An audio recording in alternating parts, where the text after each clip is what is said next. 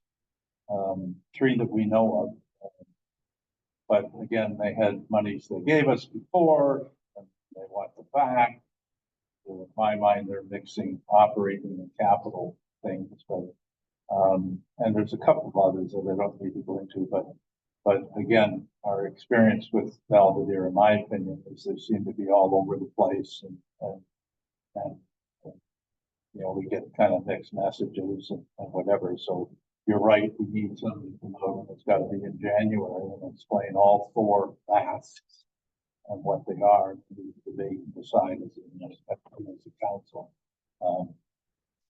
Because we don't have all the information, so I look forward to that. Hopefully they can do it in January, because we can't pass anything until they come and talk. So that was my position. Yes, I agree. And I think we can arrange for that to happen. Okay. But I'll sort of mention that with my eye on the CAO and deputy clerk here. If you want, I'm happy to reach out to them and tell them this if you would rather, but if you want to, if one of you wants to do it, or we can discuss that offline. Yes, yeah, we'll do that. We'll try to, I think we should try to make it happen then, so that we don't end up back in a situation of urgency again, and we still don't have the information that we're asking for. All right, so that's 11.1. I'm just gonna put the third, 11.2, again, correspondence from the chair of the Westbury Sound Recreation and Culture Center. The motion that I have here is that the Council of the Municipality of Whitestone receives for information the correspondence from Donald Sanderson, Chair, Westbury Sound Recreation and Cultural Center's request for Whitestone Council's $250,000 financial commitment to the construction of the Westbury Sound Recreation and Cultural Center. So far what we have is a motion to receive. Maybe that's all we're gonna have. To receive for information. Is there a mover and seconder, please? So Councillor Lamb's moving, and Councillor Gray seconding. I think you are all familiar, or council are all familiar with this particular issue. I'll open the floor for.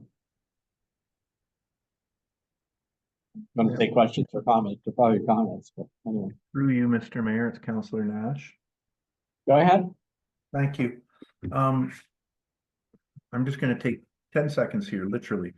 I know the pool is always a heated debate. Every time it comes up and we see what the motion is here, but I know that there'll be discussion today, and I just wanna to say if I need to put any of my time over to Councillor Lamb and his speaking, because I'm sure he's gonna speak much longer than I will, I'm happy to do that based on Robert's rules, but also just knowing that this is normally a heated debate. I just hope if somebody does go over their 5 minutes, we'll all be allotted time to let that person finish and finish their thoughts instead of calling for procedural bylaws to be suspended and stuff, not to waste any time. So that's all I wanted to say is basically, hopefully, let's give everybody time to talk about whatever they need to on this item instead of getting into arguments about it. That's all. Thank you. Okay, thank you. Councillor Lamb?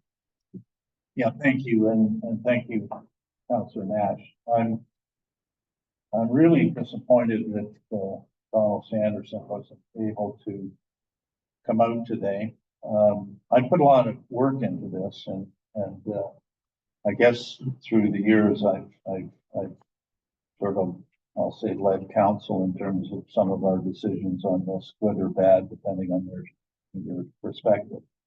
But I had some comments here to explain again to him why we have turned down giving him giving the board the 250,000.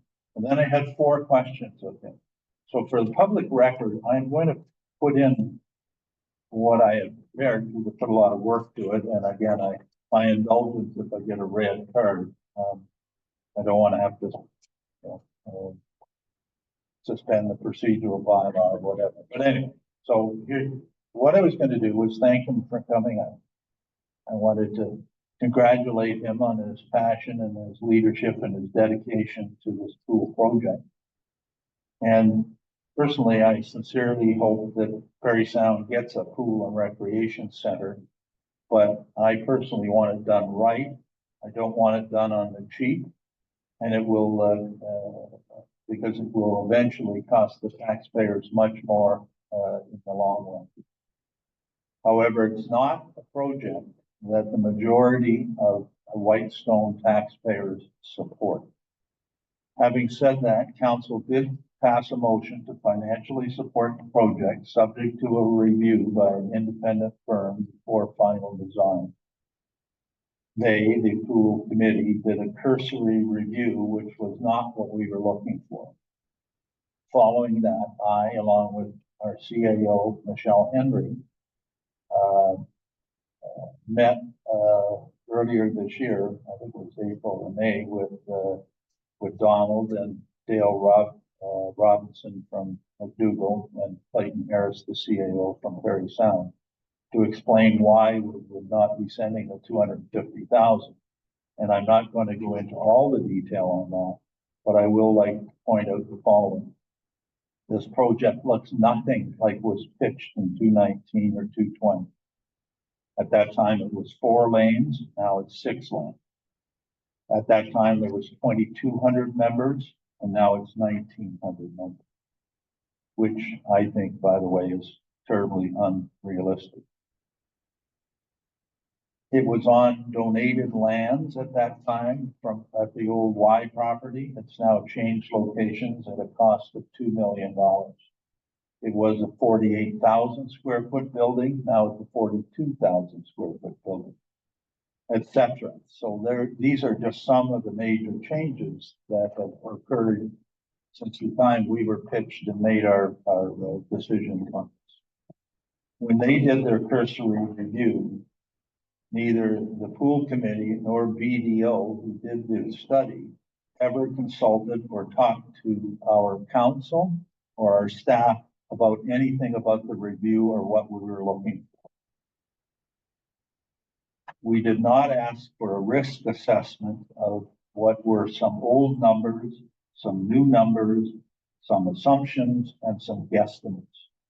What we wanted from BDO was to do their own independent verification and come up with their own independent financials, and not simply commenting on a number of numbers and financials that were supplied to them by architects, project managers, and the Y themselves, all of which had a direct financial interest in the project.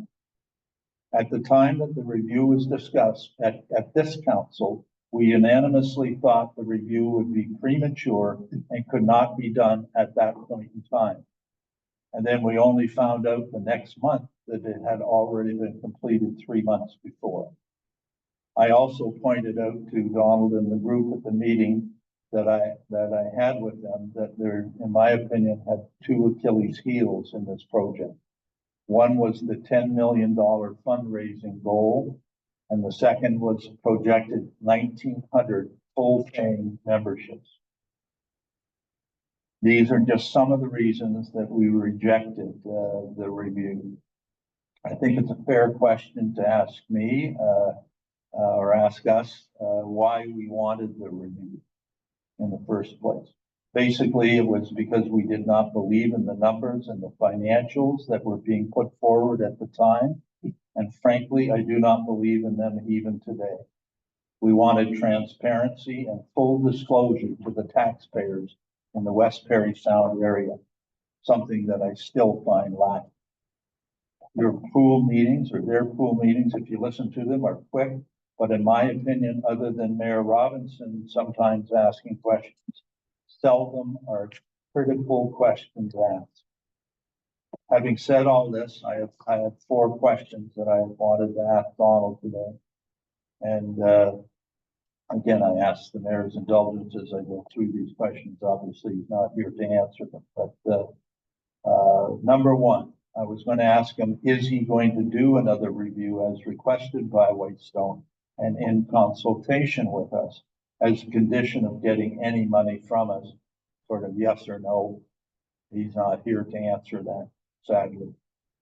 Then I wanted to get into the capital costs a little bit of this project. These are rough numbers.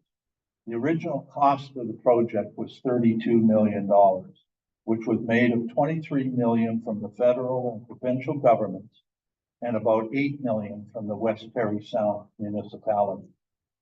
Then a lot of things changed, like 6 lanes and the location, etc. As of the last meeting that I listened to, the tendered cost is $39.6 million. If everything goes on, and that's if everything goes 100% without issues or change orders or anything, which is highly unlikely. This figure does not include money spent so far on administration, consultant fees like the $400,000 that they've spent on a project manager, architects, financials, audit. All these costs have already been paid out of the $32 million. Also, it does not include any gym equipment, which will cost hundreds of thousands of dollars. In my opinion, at minimum, the capital cost for this project will end up being at in the area of $41 to $42 million if they're lucky. This is in line with the letter that Donald sent to the ISEP people on July 7th, 2022, indicating that costs could be increased by 42 to 47%, and that their status report dated September 12, 2022, which indicated a cost of $43,186,000 for a 4-lane pool. Their fundraising goal is $10 million, but in the last 2 years, they have raised at best $500,000 or $600,000. Even if I gave them credit for having raised $1 million, in my opinion, they're still $8 million short of required capital to be paid over the next year and a half. This is my estimate of 41 million minus the 32 million plus $1 million fundraising to date. That's $8 million. So my question was going to be to him, where are you going to get the money from, except by going back to area municipalities to ask them to basically double up on their initial payments? Again, transparency and full disclosure, because they must admit that a $10 million fundraising goal is grossly optimistic. My third question was going to be turning to the operating deficit. Their initial deficit that they pitched in 2020 was $300,000. That they then went to 6 lanes, which added another $150,000 to their estimate. They then went from magically from 2,200 members, someone changed it down to 1,900 members, which added another $150,000 to the deficit. They then, even in their own cursory study that they did, the capital reserve requirement by the committee was $640,000 per year that they needed to put aside for capital replenishment, etc. each year, and that was simply the 32 million divided by 50 years, and that was based on 32 million. If you based it on the $41 million cost, which is more realistic, that figure goes north of $800,000. And in there's no administration costs in this figure, which will be at minimum $100,000. I think actually Perry Sound quoted $200,000 to do the administration. But if you add all these figures up, you actually are going to have losses more like in the area of $1.5 to $1.6 million, which is close to 5 times the initially stated amount. And this assumes that they reach their lofty goal of 1,900 full memberships, which in my opinion is unrealistic. So again, I was going to ask Donald, either he please correct me or that he be transparent and tell all the people in the West Perry Sound area what's coming financially. My fourth question was going to be, and I'll finish up with this, is McKellar in or out? They wanted out and they no longer sent a representative to the meetings. Other members of your committee voted to not let them out, so I assume Donald would have said they're not out. But my question to him would have been, then why are they not participating in the $1.3 million loan that came out last year? Or are they being asked to participate in the $13 million bridge financing that they're going to be trying to arrange? So the other factors that I'll finish with, just as comments, was in fundraising, their main sponsor has backed out because he says they haven't listened to the community. They've gone with a vinyl liner versus a concrete liner, which experts that I know of in the pool industry say that will be grossly, they'll be putting a lot of money into it within 10 years. I was just gonna let the dogs out. Okay. They also let go of the fundraising firm that was going to raise the $10 million. Again, like I've said all along that there's 2 things here. You've got to separate wants from needs. And this, in my opinion, in the West Perry Sound area is a want. It's not a need. And we're going to end up, we being everyone in the area, paying for a long, long time. And then finally, I say that economic development would result in a pool. And I think sadly that they have it as the opposite, that somehow economic development will come as a result of the pool. And I don't believe that. So those are my comments. I thank you for indulging me. I think it's sad that Donald won't come up. They don't take any questions from the public in the meeting. I find them not transparent and and I think most people on the committee are working diligently to get this project done, but I don't think they know anything about building a pool, and they haven't brought experts on that do. And I think sadly that the people in Perry Sound are going to pay for this. So anyway, those are my comments on the pool. Anyone has any questions, I'm more than happy to answer. Thank you. And I would suggest finally that what we do is that in terms of action is that staff simply write a 1-paragraph letter saying, we as a council have passed 2 resolutions on this, saying that if they do the study, we'll pay them the money, or do a proper study, and those motions are in our papers, so that I would suggest that just simply direct staff to say, here are our motions, and they speak for themselves, and that's our position on this. And go from there. So, thank you very much. Thank you. Somebody else want to speak to this?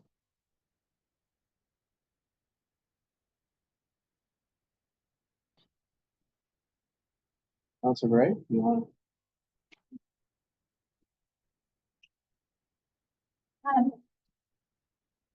Thank you for your interpretation of of your meeting and the questions you have.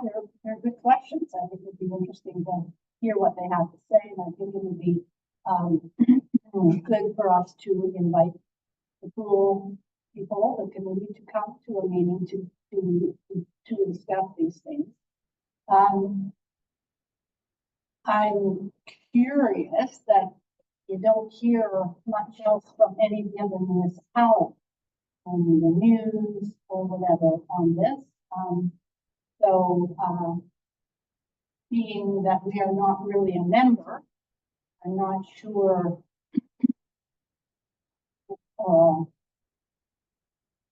where how the rest of the West Prairie Sound is feeling about the tool. It certainly looks like it's going ahead, regardless of what's happening. I don't know exactly all the details, but I would certainly be in favor of them coming to discuss it. I think the other one is that our contribution is finite, because it was very well done.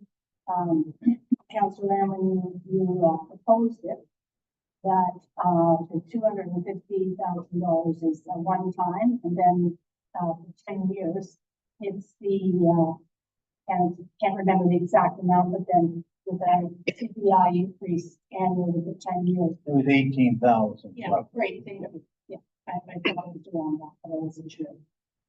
So that it's fairly finite. So we, as not being members, and we also have a very finite set amount of money that is required. I know that you weren't happy with the report that was presented, and I think the report did provide us with quite a bit of information, but wasn't exactly what we wanted. So I guess the only other thing I would say is that from my perspective, I can't see why we delay. So because we really don't have any,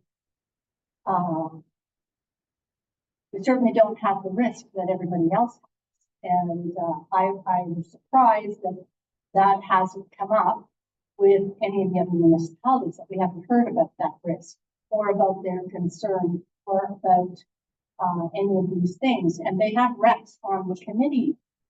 So I find it very curious that we as a non-member are saying the most when all the other ones that are part of it are really not bringing up any of these issues. So that's about all my comments. Thanks. Want to respond to Councilor Gray or no? Well, I wonder if we could hear from other members of council. I'm gonna forget what she said. Sure. Mr. Mayor. Yeah, Councilor Woods. Thanks, Mr. Mayor. I know that the pool is always a hot topic, right? But it was our last council, we voted in favor of that condition about the report. And it was said when that was talked about last term, that that condition was not met and couldn't have been met at the time. And if it was, that it would only have been a cursory review, and that is not what council had intended. And Mr. Mayor, it was you that said it during the meeting. And I want to say we all voted in favor of that. They haven't satisfied that condition. Do I think Parry Sound should have a pool? I think it's a travesty that Parry Sound hasn't had a pool over the past 30 years. Honestly. I would have thought, you know, that there would have at least been a small community pool with a senior center or a little rec center a long time ago. But everything to do with the pool, it seems like the goalposts keep getting changed. But I'm going to stand by what I said to our taxpayers that put me in office of what I would do. I'm not in favor of sending them the money until they do the report that we all agreed should have been done. And when we questioned it, it was done months before. And in your words, Mr. Mayor, it could only have been a cursory review, so that they didn't fulfill the conditions that we imposed as the council.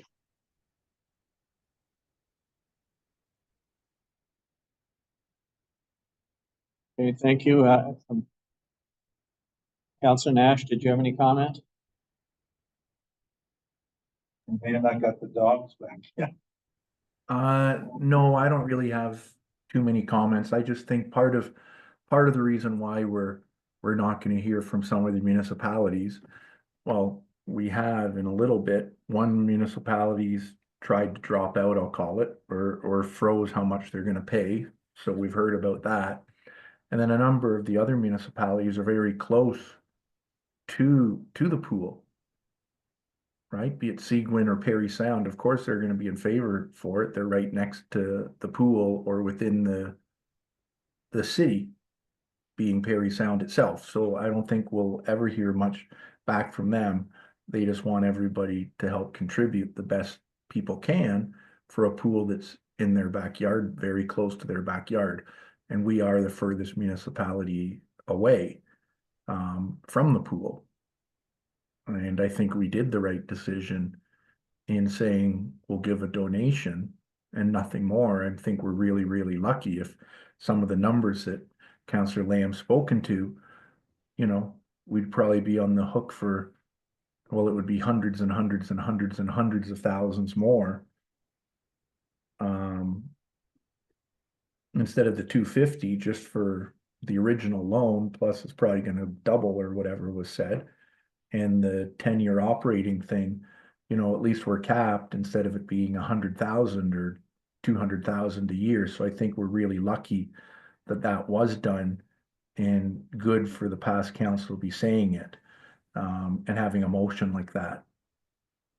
And that's all I have to say. Okay, thanks. Well, do you have something? Yeah, some new council. I would put my hand up. I didn't have some. Well, I know you have something, but it's something you didn't say before, because you did speak for quite a long time. I'm make sure this is new, and Well, this is a new. Councillor Bray spoke, and I asked whether I could maybe respond to some of the things. all right, so you can respond. I'm gonna speak where you stand on this. I'm gonna speak too, you know, and at some point. If you want to go first, That's fine. Go ahead and speak. all right. A couple of things, and I'll try to keep this concise. And I believed in the beginning, and I still believe that that this particular project, like refer to it as pool and recreation center, but it's, you know, I still refer to it as that. And the pool is a particularly significant piece of it. I think the most significant piece is an essential amenity for West Parry Sound. I think it is important to the economic development of West Parry Sound, and I'm not suggesting that there shouldn't be a big focus on economic development. I made this point to you in a previous meeting. And we're not doing very much, and we're not doing very well at that, and that's a concern I have. But putting that aside, this is an enabler, and I believe it's important for Westbury Sound, and I believe that it's important for Whitestone, and that our future as a municipality is intimately tied to the area around us, and that's recognition of this is what caused Whitestone not to simply walk away from it, but to say, yes, we agree this is an important project that we should support. So a lot has changed, as has been pointed out to you. And in 2018, the request for ISIP funding was put together in a hurry because we saw an opportunity.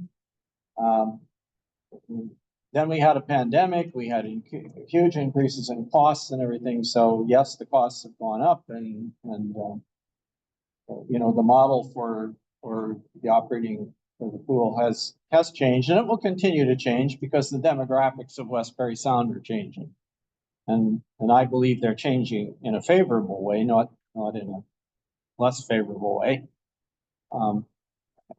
The argument about how many memberships you sell and what you sell them for is not the whole. That's a very, very simplistic model of how you address operating costs.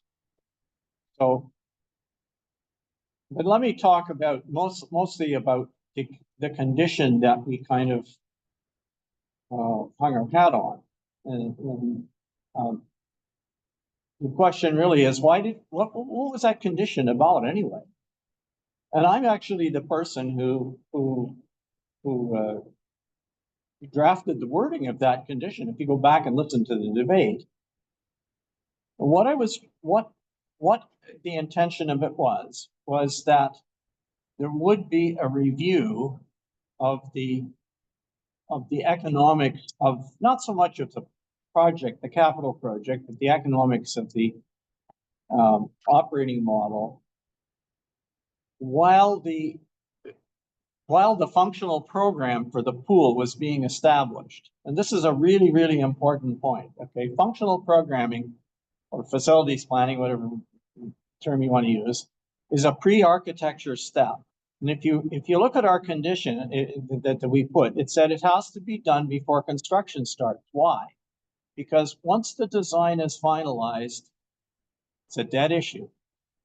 Once you start to build the building, you know exactly what's being built. Up until that point in time, you can still decide what you are going to build, what you're going to include in the pool, and what you're not, or in the complex, and what you're not going to include. And I felt it was useful to inform the final design. But and whether the study that they did informed the final design or it didn't, I don't know. And I don't know because we don't have a seat at the table. And that was not my idea, that we wouldn't have a seat at the table. But and maybe I would have had, if I did have a seat at the table, I would have had something to say about some of those things, but I didn't. So I'm not, that's where we are. But at this point in time, asking them to complete the study is pointless. Because it isn't going to inform anything useful. They're already in construction. So my final point is simply, I think we can debate this forever, but I think the time has come when we should honor the limited commitment that we made and transfer those funds that we committed to construction and get on with it and stop debating the matter. Realistically speaking, we never made any, and we haven't. There is an agreement between the municipality and the board, the Shared Services Board. The council approved and we signed, and nowhere does it say that we have the right of refusal. We can turn around and say, you know, you have to do a report to our satisfaction. We never said that. You said you have to do a report. You did a report. So whatever you think about the report, you might think, or I might think about the report. They've met the condition. And it's my view that they are legally entitled to the funds. And I think that if we just keep stalling or turning around and say, no, we're not going to do it till you do something else or something else.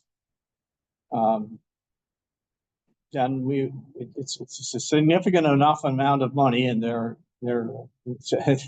needs are sufficient that they're probably going to simply pursue legal action. That would be my expectation. So I don't see that there's anything for us to gain by delaying.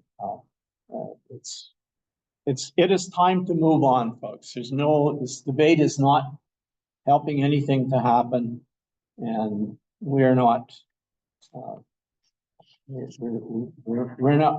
helping the cause by delaying it. So that's my position.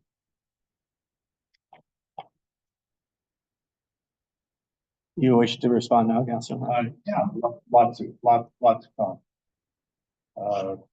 You wanting a seat at the table, thank the living Lord Jesus, we don't have a seat at the table, or we'd be subjected to many of the costs. Imagine if our 18,000 was 5 times that, which is what it's going to be. We limited every piece of our commitment.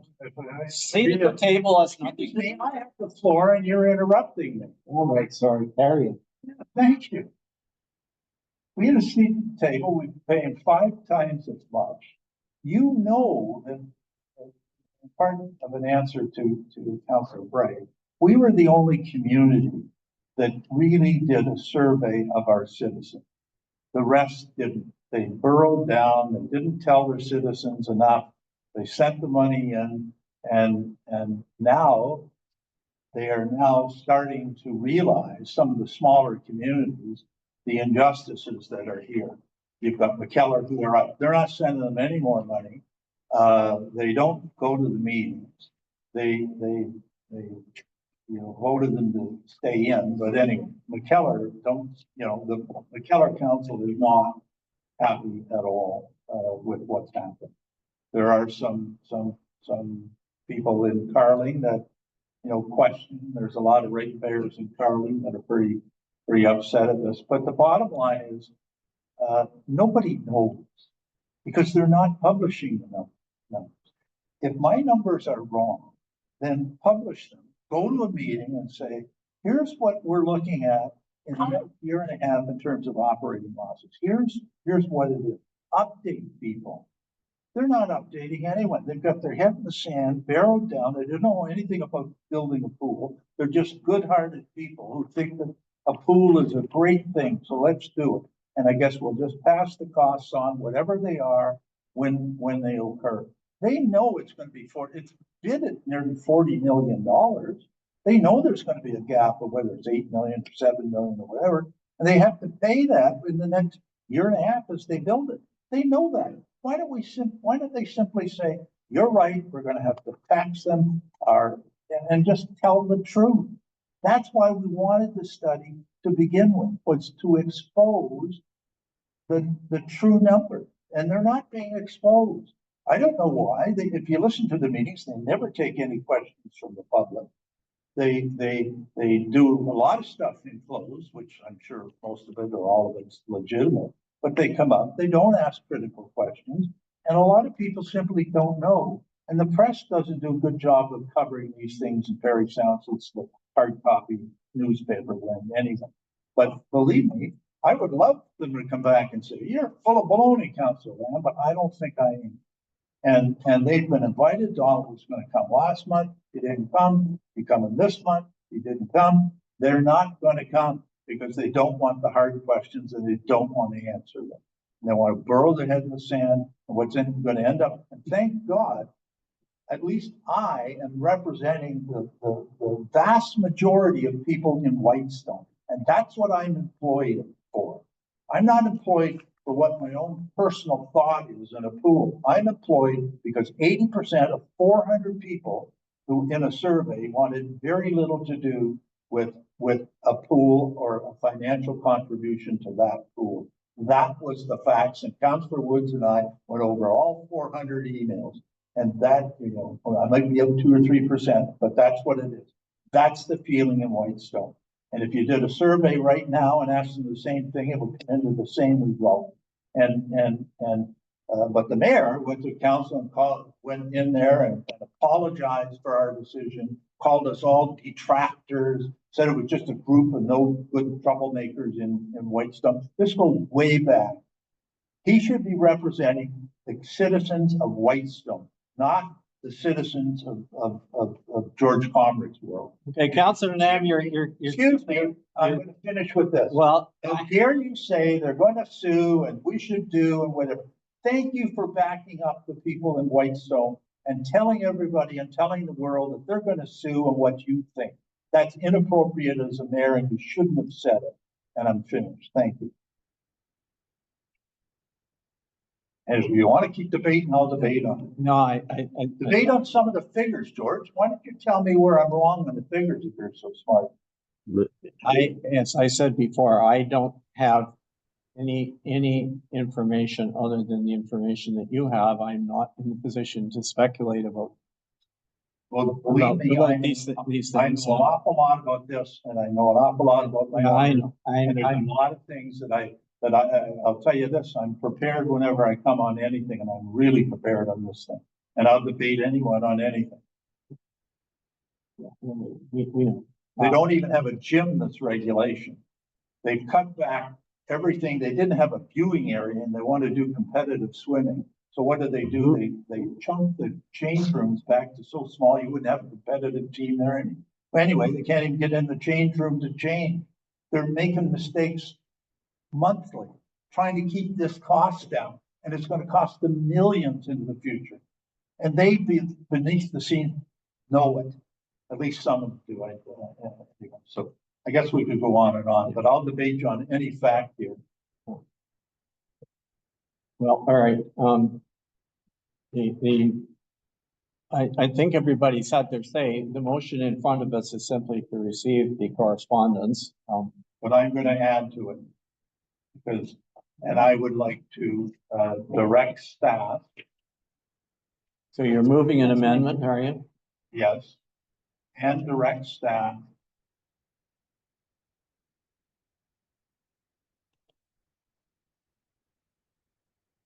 to send a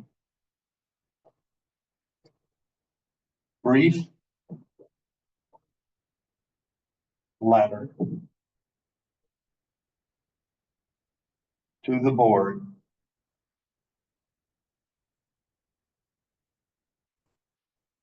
with copies of our 2 motions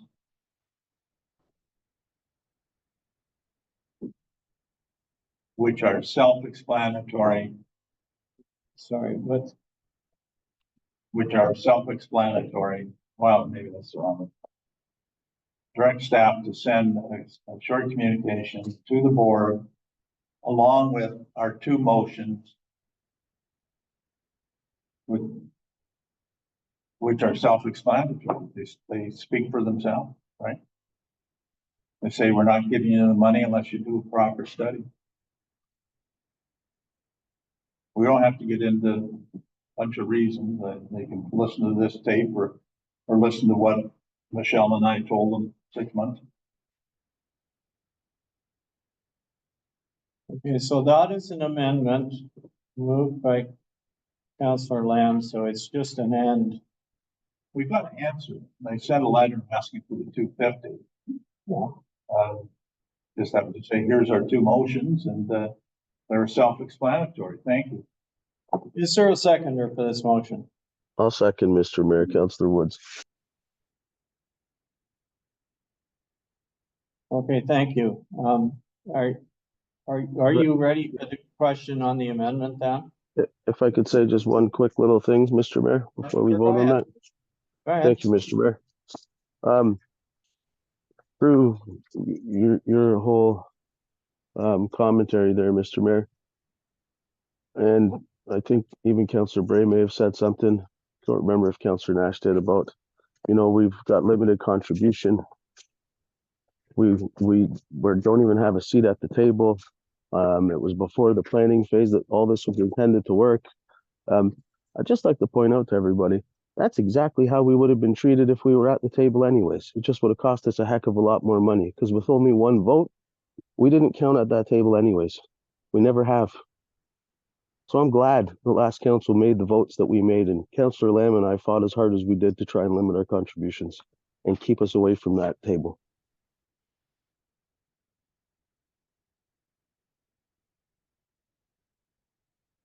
Okay, thank you. Anything else further to the amendment?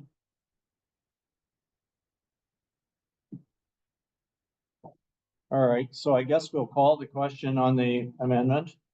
Do you want a recorded vote? No, I don't know. Do you, Mr. Mayor? I guess I do, just so it's there. Yeah, yeah, I will read the amendment. The amendment is to add the following, under that is in the motion, the main motion on the table, which is simply to receive the report, the request for information, and that the Council of the Municipality of Whitestone directs staff to send a brief letter to the board with copies of our two motions, which are self-explanatory. That's the motion. Yeah, Mr. Mayor, if I might just speak to it for a moment. We have two motions that we passed. No one's asked for reconsideration of those motions, right? So the mayor can't ask for that because he voted against the motion. So the only other option is that we somehow, ask for reconsideration next month and test, if he wants to send the money to them, which I don't think anyone necessarily wants. So all we're doing is passing the information on to them that we've already passed twice. That's a simple thing, so.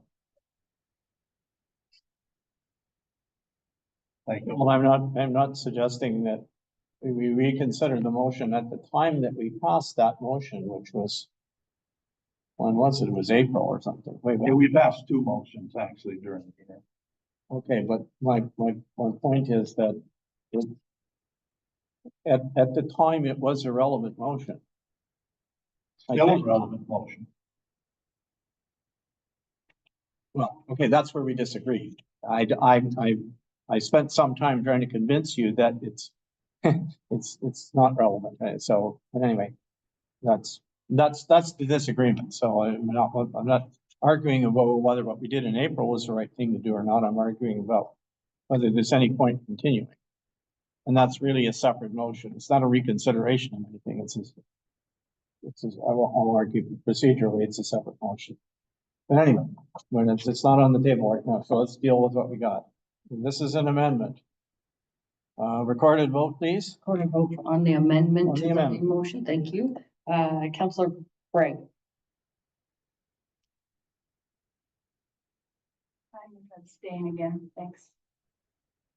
Councillor Lamb. I want to clarify, an abstain is against, right? Correct. Thank you.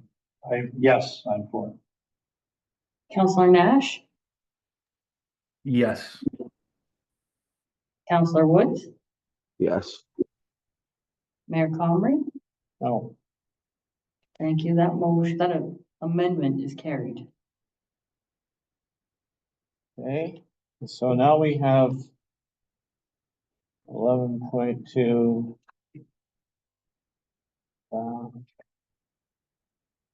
And this is the motion.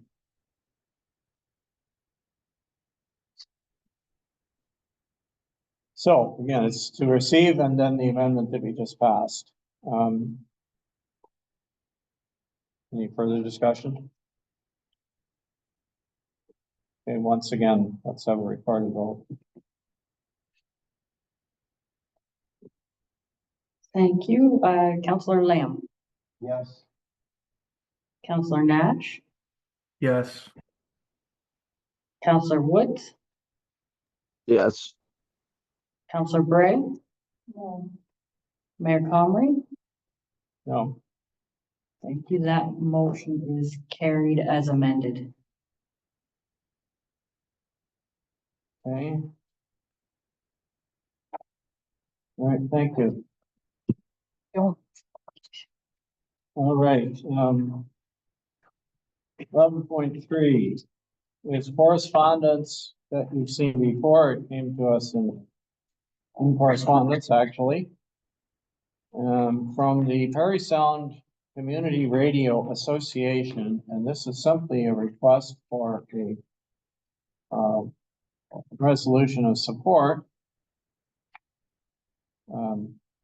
Or what they have done is they've applied to the CRTC for a license to establish a community FM radio broadcast service in West Perry Sound. And you have a letter here from Doug McCann about this. So I will read the motion to you, a suggested motion, if we can get a mover and seconder.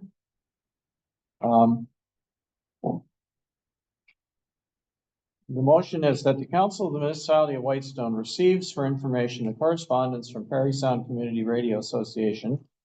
And whereas community radio upholds, roots, promotes, and advocates on behalf of the people, organizations, business, and industry, and whereas a strong community builds strong individuals, neighborhoods, business, and industry, whereas community radio renders a collective voice for the community, manifests and sustains the community's identity, and emerges, expands, and advances the community. And whereas airways are public property and not-for-profit community radio ownership provides community access to the airwaves and fosters programming based on community participation, reflects the special interests and needs of its listeners, stimulates cultural enrichment and socioeconomic endeavors. And whereas community radio promotes diversity in the broadcasting of opinions, spoken word content, and musical programming, it focuses on the arts, local history and interests, needs and initiatives, including local and municipal news, current events, and local sports, all of which form the basis of the station's programming. And whereas today's commercial media landscape has become more centralized in corporate interests and less focused on comprehensive local coverage and content. Now, therefore, be it resolved that the Council of the Municipality of Whitestone hereby recognizes the importance and validity of community radio and its value in preserving and building a local collective voice and identity while supporting and advocating local interests. The Municipality of Whitestone supports an application for community FM radio as proposed to the CRTC by the Perry Sound Community Radio Association. So quite a mouthful. Can I get a mover and seconder?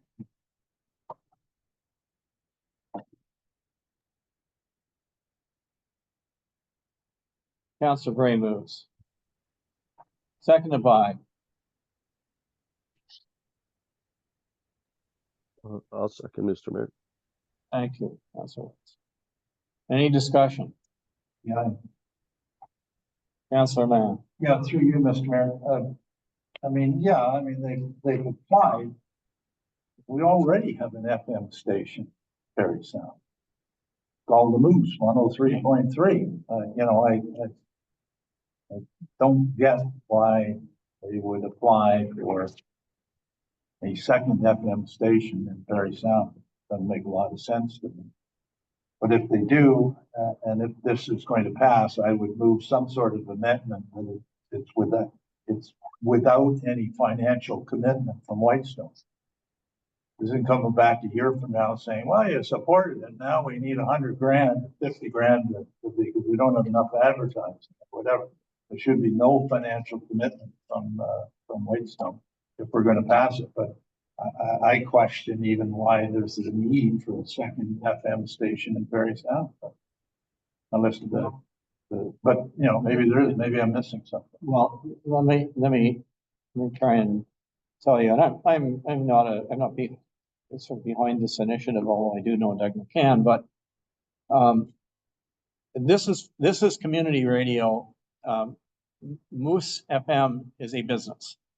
It operates to make money. And because it's the only, I'm not suggesting that they don't encourage, you know, community news and things like that, because they do, and they support the hospital telethon, and they do other things like that. Because they are the only, they have been historically the only local radio station, but they do not provide opportunities for people like us to create content for them and put it on. And they have, you know, they have relatively limited news coverage, and they have a relatively, I guess this is just my perception of it, a relatively narrowly defined sense of programming. So, you know, I think the drivers behind this community radio application are thinking that there should be opportunities for other types of programming, other types of music, etc. And not only that, but there should be opportunity for the community to take advantage of the airwaves, especially since we don't have a printed newspaper anymore. So, you know, you've got the news, which is available on the internet, but it's fairly limited in scope, and they're seeking to expand this. So that's the purpose of it. My understanding of it is that there's no sense that we would be making any financial commitment in this, in what we're asked to do. But I mean, I guess we could add that if you wish. But anyway, I didn't get the sense that they're asking for any money. They're just looking for community support, because community radio is treated separately by the CRTC. It's a separate set of, well, It's not built to be done. I just don't, yeah, I just smell people saying, we need money, we're not for profit, we don't have enough money, and we need, why don't you give us 20 grand to help this wonderful adventure, so.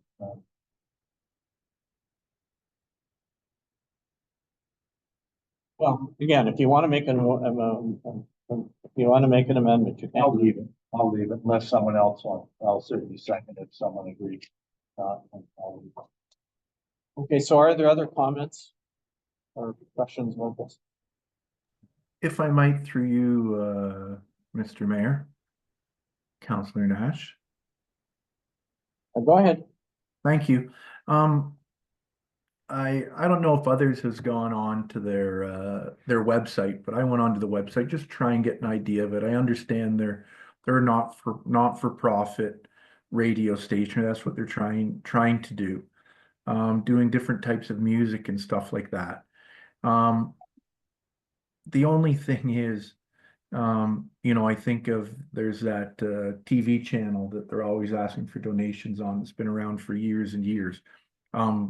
Not a local one, just national one. They do telethons and everything. But when I look at this and it says it's not for profit, and you know, the corporate interests, you know, if you're talking about other radio stations, but what they're asking for is to promote and advocate on behalf of the people, organizations, and businesses, right? Well, if they're going to try and advocate for organizations, businesses, and industries, that's going to be based on donations, based on advertising.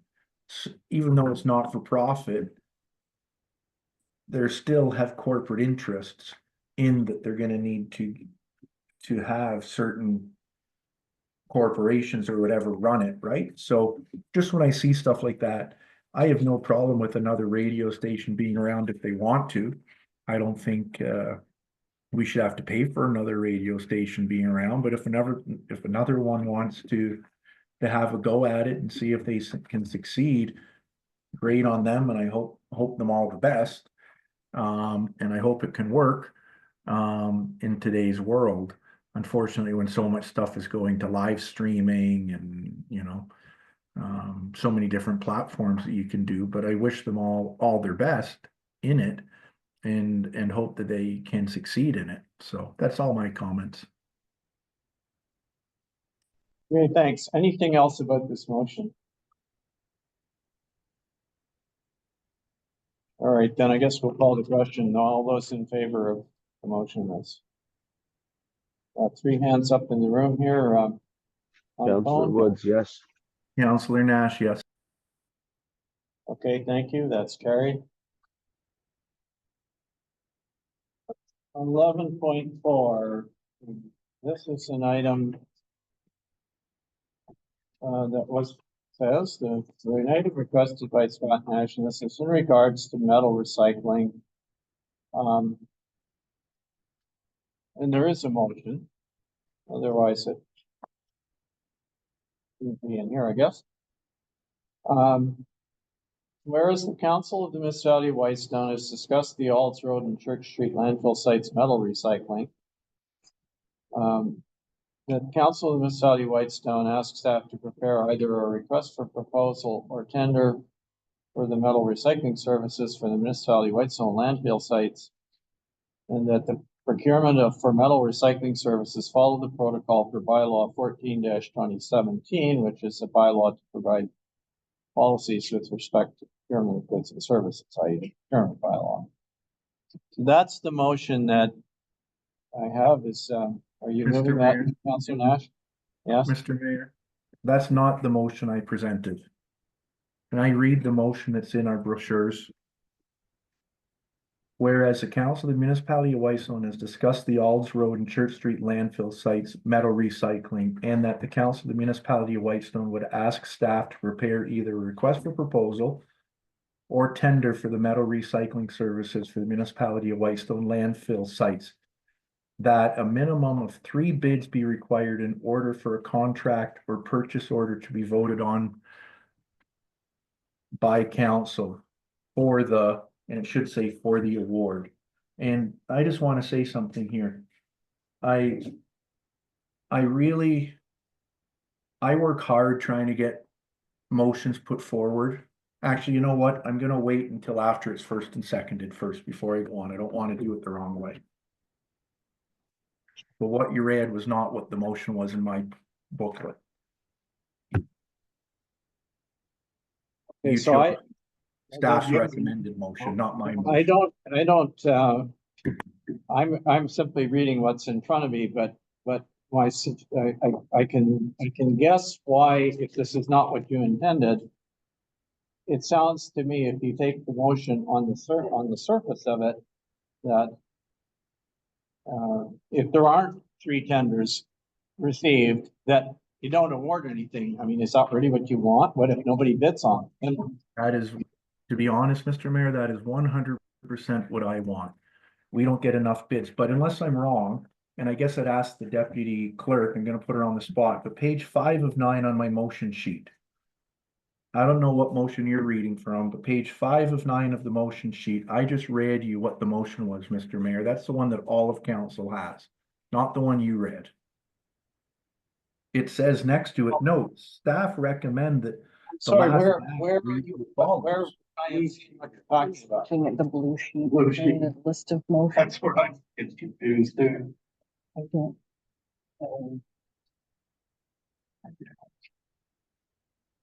Oh, okay, all right, I see it on the blue sheets. Okay, I'm reading the order papers, not the blue sheet, but anyway, So, so. All right, if you want to move the motion as you had it, it ends with the word "the" on a period. What is it supposed to be? on The council, minimum of 3 bids be required in order for a contract or purchase order to be voted on by council for the what? The Award. services? award. Oh, for the award. Yeah. Okay, Yeah, and thank you, Alright. Mr. Mayor. So I'll make that motion. all right, just, I'm just gonna put a bracket on that for a moment. All right, I'll put it in there. So are you moving it? Let's get back to the, Yes, I'll move that motion, my motion. is there a seconder for this? I'll second it, Mr. Mayor. Councillor Woods. And and now that it's been seconded, Mr. Mayor, since I made the motion, I'd like to speak here. So what I was trying to say, and I'm gonna give you, Mr. Mayor, the benefit of the doubt. You said, you know, when you're reading the blue sheets, it said something else. You're reading what some other staff had given you. And it really bothers me as a counselor, not what you read, that you weren't given the correct one. And you were given something that somebody on staff wanted you to read, not what a council member worked hard to bring forward to the council meeting had. And hopefully that'll change over time and it'll change in the new year. But with that being said, I've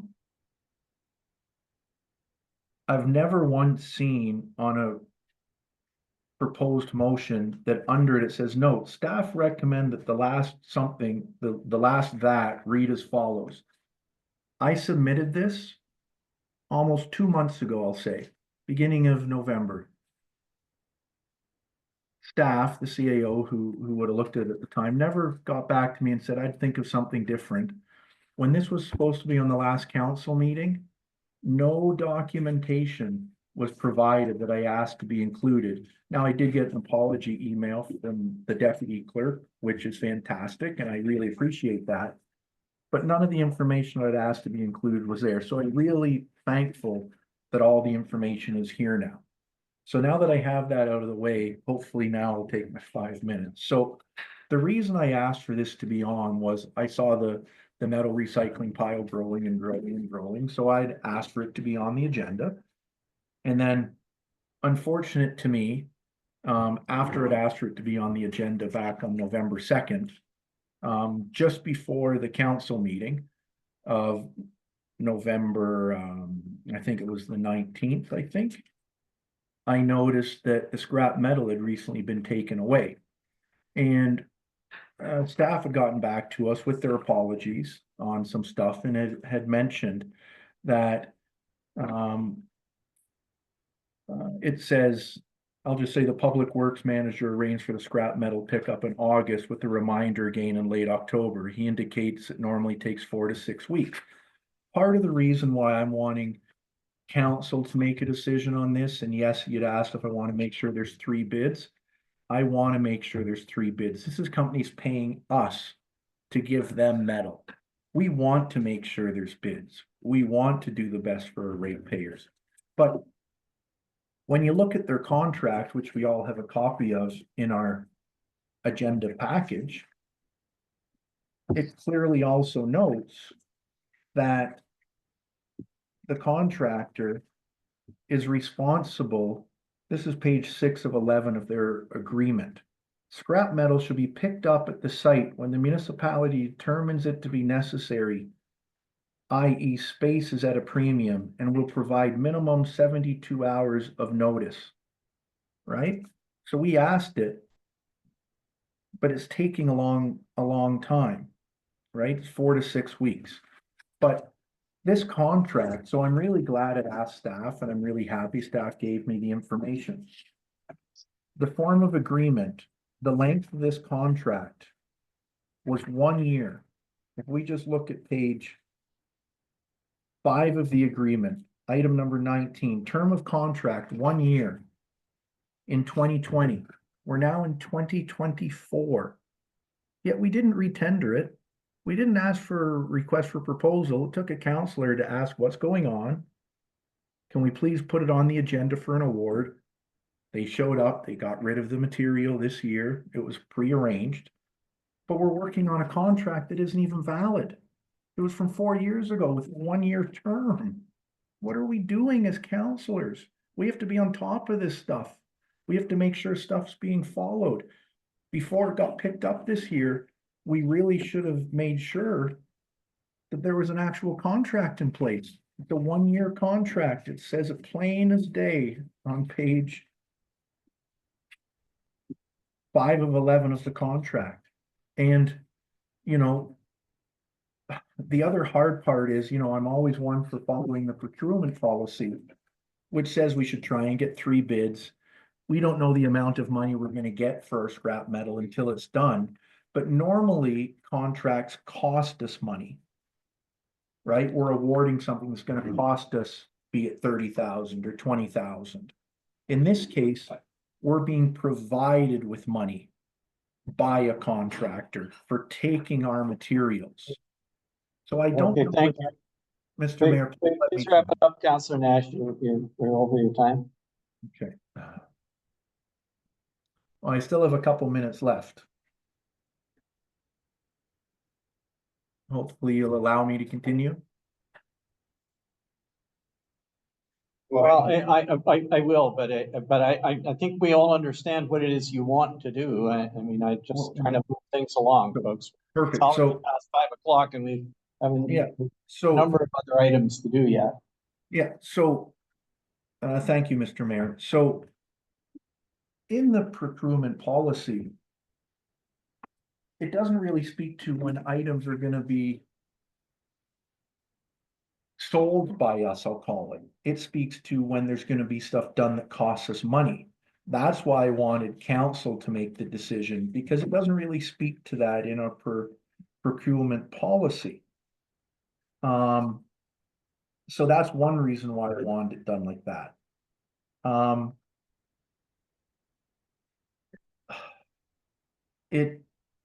I think it's also advantageous for us to know what we're getting ourselves into. And it's important here to, let's make sure we get 3 bids. I'm just summarizing. Let's get the best price bang for our buck.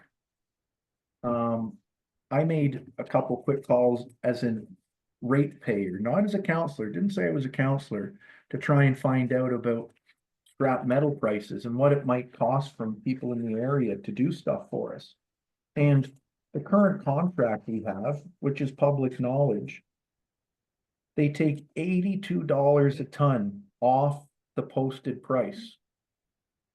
There's contractors that said if they send up a big 40-yard bin, they do it for free if we load them, not $80 less a ton. So I think it's really important for us to have this tendered, that council can award it, that we make sure there's 3 bids. And because in our procurement policy, it doesn't really speak to items like this when we're getting paid for items, that council should be making the decision on it because it's not a normal procurement.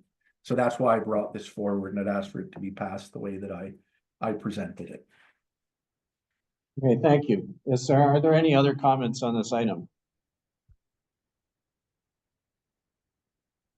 If not, then we'll call the question on the item. Mr. Mayor, I do believe that David Creaser wants to speak to it. Oh, I'm He is sorry. here to speak to it. I apologize, David. I meant to ask you if you wanted to. Through you, Mr. Mayor, thank you very much. I would agree with Councillor Nash.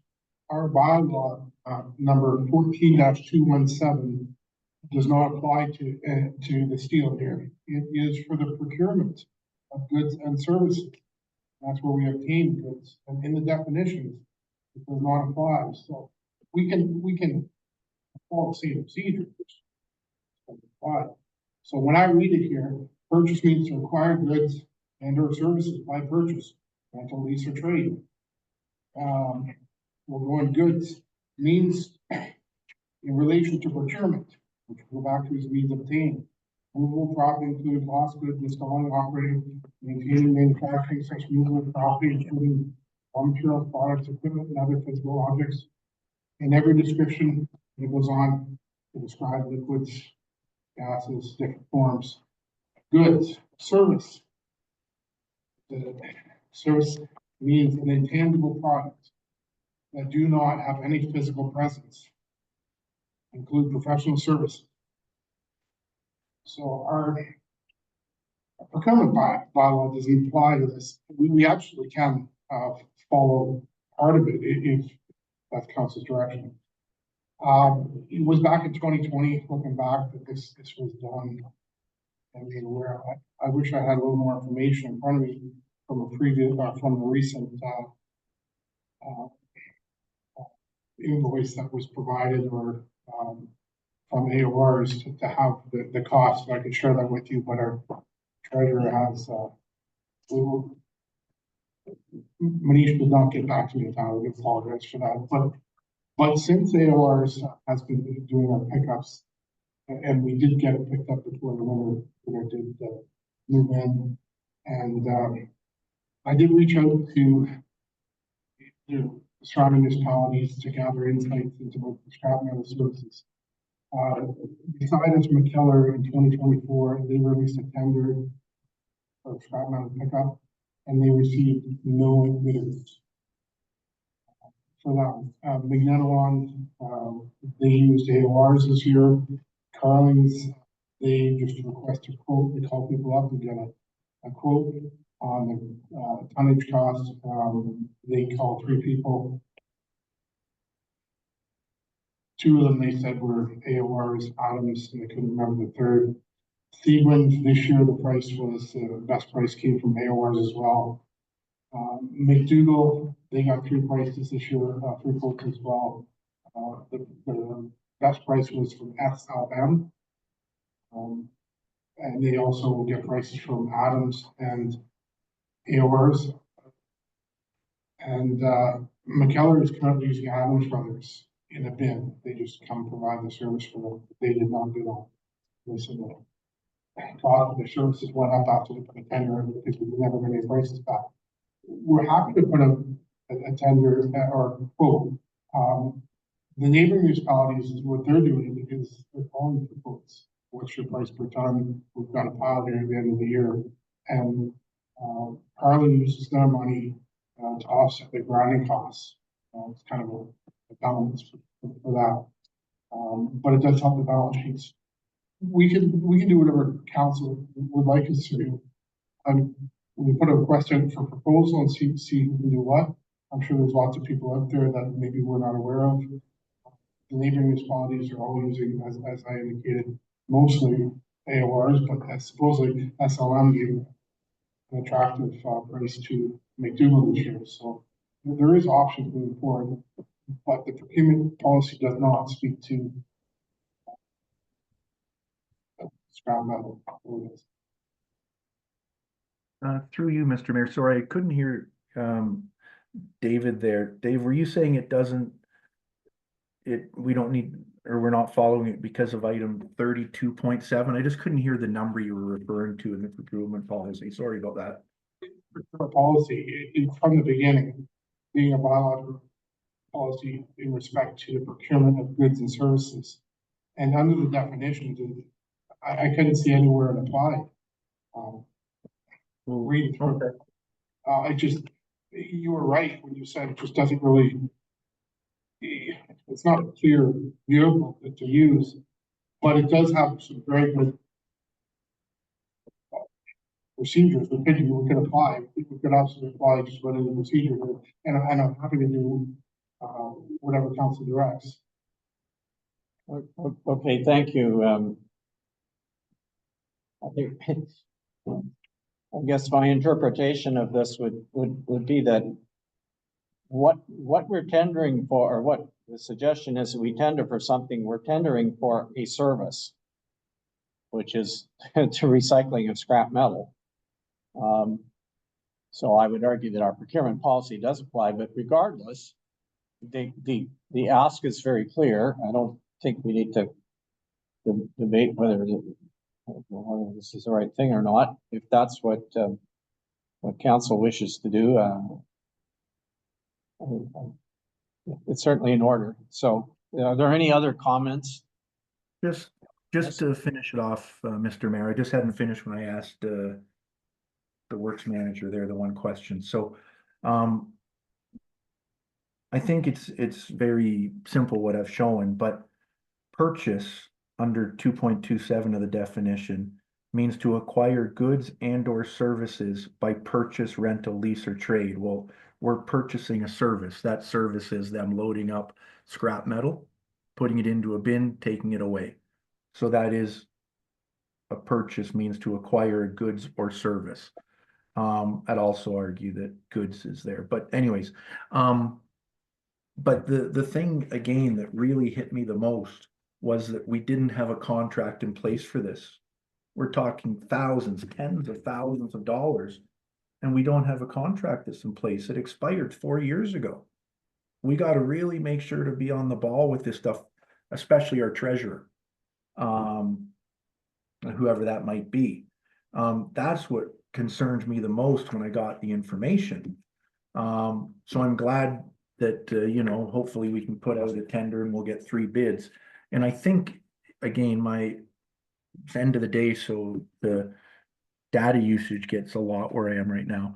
But I think it was said that SLM, I think it is, had the best price for somebody else this year. And if I'm correct that it was SLM and not AOR, it's possible that we had somebody pick it up that wouldn't have given us the best price this year. So that's why I'm asking for this. Nothing on what's been done now, but going forward, that's why I'm asking for this. That's all. New year 2024, let's make it a better year. Hopefully we get 3 prices and we make more money for the municipality. That's what I'm looking for. Nothing more than that. Okay, thanks. We get it. Can I call the question, please, on this one? Yeah. All those in favor? Okay, 3 hands up in the room and on the phone. Councillor Nash, Woods, yes. On Councillor Zoom, Woods, okay. yes. That sounds like that's unanimous. Thank Let's you. move on to item 11.5, which is a request about distribution of minutes from various. Whoops. Mr. Mayor, maybe just before, I have it here. yeah, just make sure you're reading the right motion, the one from the blue pages, please. I believe that was. Well, all right, I'm gonna just see, I don't think there's.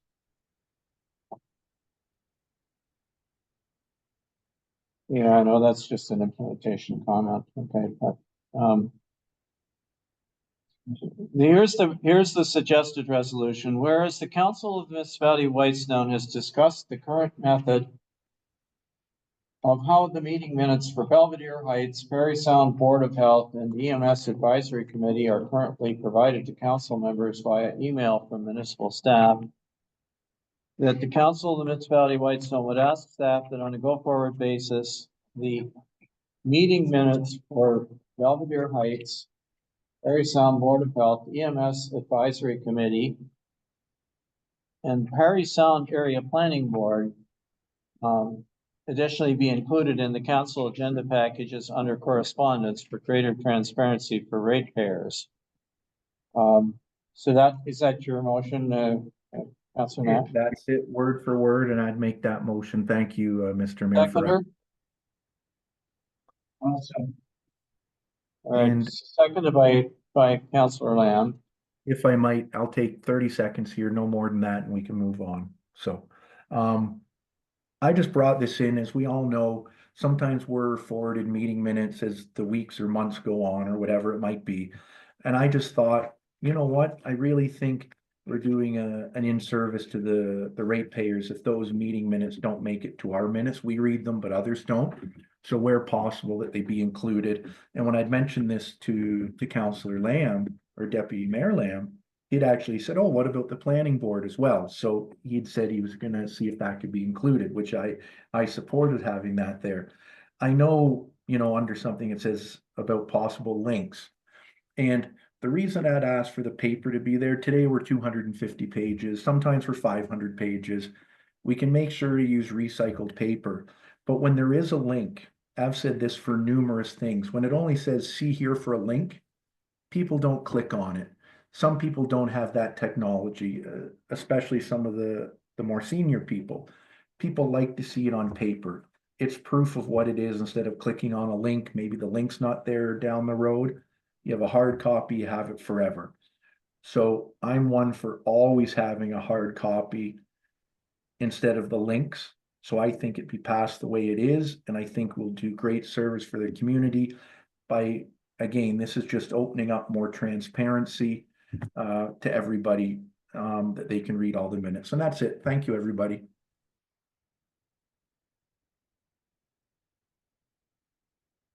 Okay, any other comments?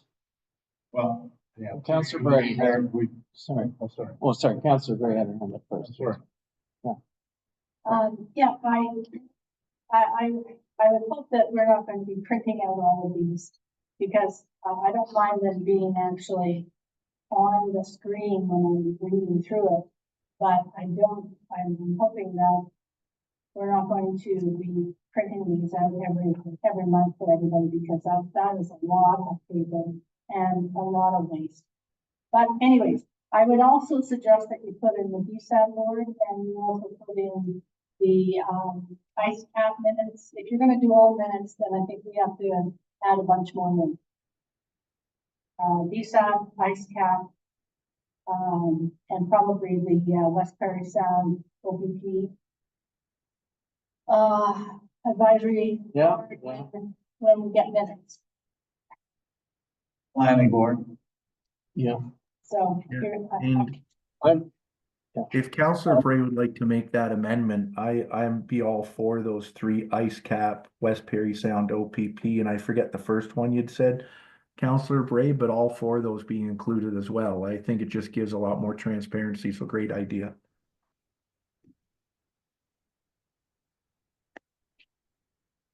Okay, there was,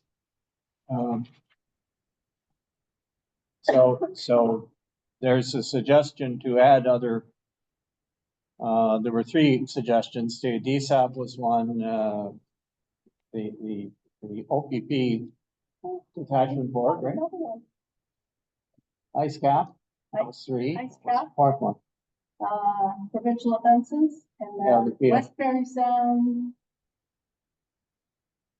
West Perry Sound OPP Police Services Board. Yeah. Planning board. Yeah. But the It's on planning, there. they did manage to capture the planning board in the motion. Yeah, so we've got it, but, well, I'm just gonna make a little note here. The only other thing that Councillor Bray said that I think is kind of important, like, unfortunately, we have this generates massive amounts of paper, and some of these are important, and I look at them. I actually get them and I look at them.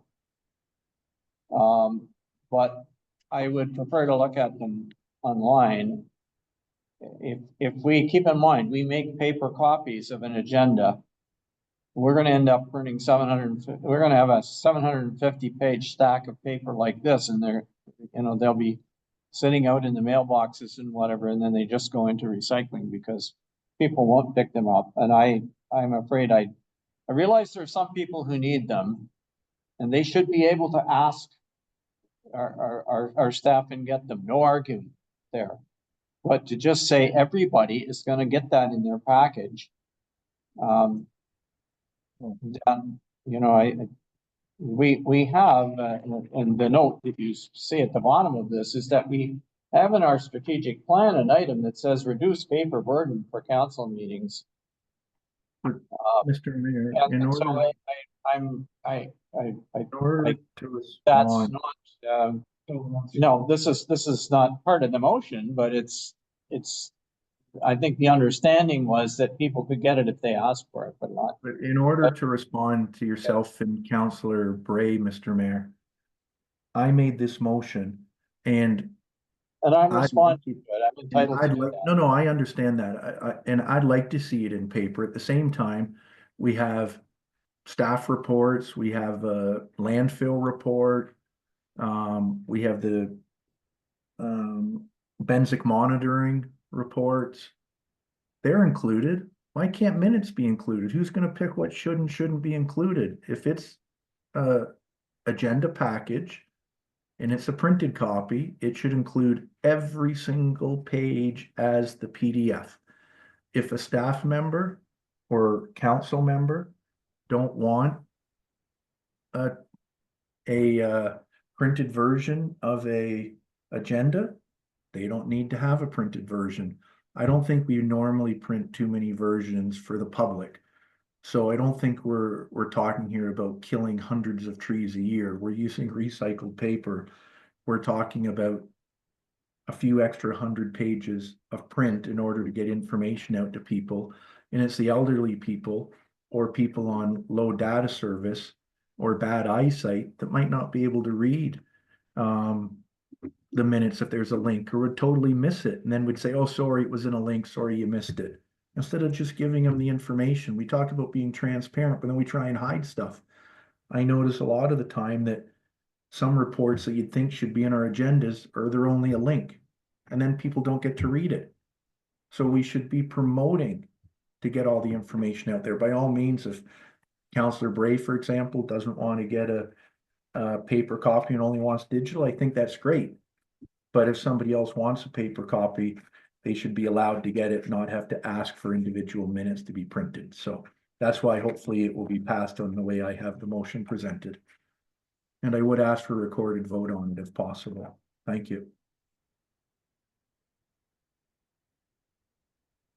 And do we need to vote on the amendment or not, or can it just be as updated? In the way that the motion is written, there is nothing about printing it. No. No. All right, okay, just so you know, so are But- we, before Okay, we, so, before we go you to know, vote, Mr. Mayor, are you, hold on, let me ask for the amendment then. I was hoping staff would do the right thing, but now I can see where this is gonna go. So that it asks when it be, that it be included in the agenda. Packages. I think packages means agenda packages, so use printed. Like, I think this happened earlier today, right? We were saying something and then by the words you used, I see what's gonna happen, so I wanna make sure it's in both digital and printed copies now. This is where we seem to be going with this council, right? So would be included in the council agenda packages in brackets, digital and printed. There, that's my amendment. If he hadn't said anything, I wouldn't have said anything. Now I'm gonna want it there. So in brackets, digital and printed.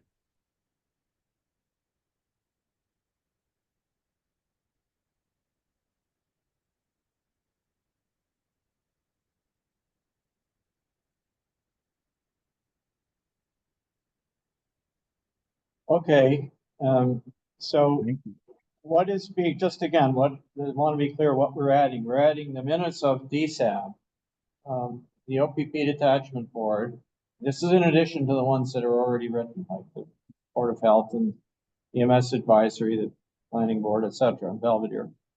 We're adding DSAB, OPP detachment board, POA partners, and the ICE-CAP. Did I miss one? Does everybody agree that those are, we're adding those four? You've got the words digital and printed. All right, Thank so, you, Mr. Mayor. so now you want a recorded vote? Yes, please. I need a second on it. And Well, I don't think it's amendment. I captured the stuff in the motion, or do you want to do the motion? I make comment on all this. My first thought was that it's reasonable to put in every agenda a statement that says, if anyone from the public desires a hard copy of this, of anything referred to in a link, please call the office and it will be supplied to you, right? And that was my first thought. But if that's not amenable to council, then I would say if we're going to pass this, that we review it in 3 months. Because I have no idea what this package is gonna look like. And I don't want it to be, so 3 months from now, I mean, if there's a few pages added, we produce 350, 400 pages anyway. Sometimes it's 2 binders in my mind. But, if you're talking an extra 30 to 40 pages, that's something. But if you're talking another 200 pages that will be printed and distributed about all the landfill sites and we'll need one hell of a stapler to put them together, whatever we do, but a heck of a stapler, I should say. But anyway, I just, either say we review it in 3 months and do it with digital or print, or just put that other statement in. I think both those options are reasonable to put. So that's just my problem. Well, all right, folks, look, it's only 5:30 and we only have probably another hour and a half to go, but would you rather do this digital and printed thing as an amendment and settle that for now and then pass the motion? I don't care. Depending on which way it goes, I mean, Well, or do you want to do an I experiment? would like people to think on what I said, that's Yeah. all. Well, I've already thought on what you said, and if it goes through the way it is, I would have to vote against the motion because the words digital and printed are in there, so wondering if we should just have an amendment. Let Councillor Nash make his amendment to do digital and printed, and Well, could we then add we either pass or defeat that Okay, amendment, and Council then, Nash, could we put in to be reviewed in 3 months or something to that effect? Sure, I don't mind that. It's just in order to get it, I don't think we're gonna personally be adding hundreds of pages. And I think, I think a lot of the time, the people that read these things, they might be reading it the day of the agenda. And then they can't get paper copies, right? That's where you run into, right? Oops, I didn't know I had to ask for a copy of that. Darn, it's not there. That's what ends up happening. Stuff's missed. Do it in It's 3 not in the months. agenda. here's what I found. I'll be fine. So Councillor Gray, you were gonna make a comment. Yeah, I would say, I would agree to review it in 3 months. I would, in fact, I would say that it's actually better than putting them in the package would be to have them on our website. And have them, so that somebody can go and look at them don't have to have the package in order to read. Like, I mean, these are all, I mean, these are all, documents that we could have put on our website. They could be there under the different topics, or the different boards. They could be available all the time. And also if somebody wants a paper copy, I mean, they can request one. I think that if we do this and we look at this in 3 months, I think we should be also thinking about trying to do it a different way, so that people will be able to see it. They're not gonna have to, when they go onto our website to get the package. I don't know how many packages actually go out to individuals that are paper copies. Anybody know how many are?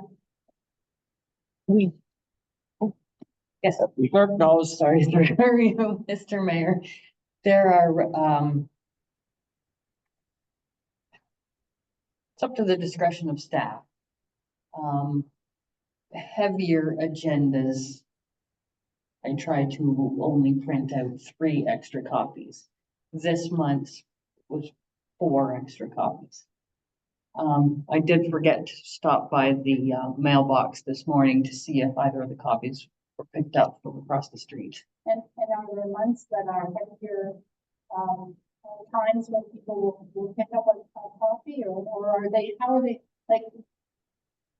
I don't know that it's related to months so much as it's related to content, that people will take the agendas more often than not. If I could put it that way, if that makes sense. And do we have a lot of calls for people to say, oh, there's no agenda in the box? No, I have never received a call. I didn't ever have that, where people will say, oh, you're not providing enough Correct, copies. correct.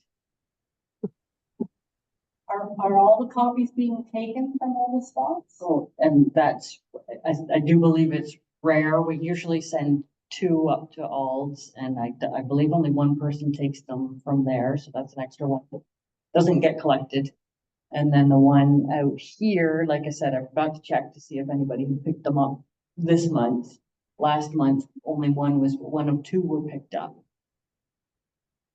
Okay, thanks, that just gives me a better idea, but I think that, I will be in favor of us reviewing this for sure in 3 months. Just so that we have Okay. that kind of data. Thanks. Let's put in to be reviewed in 3 months and vote on it, get on it. Okay, so I'm gonna say on that.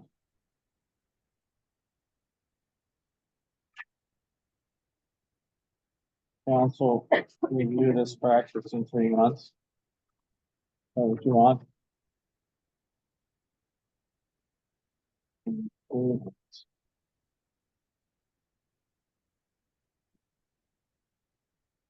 Okay.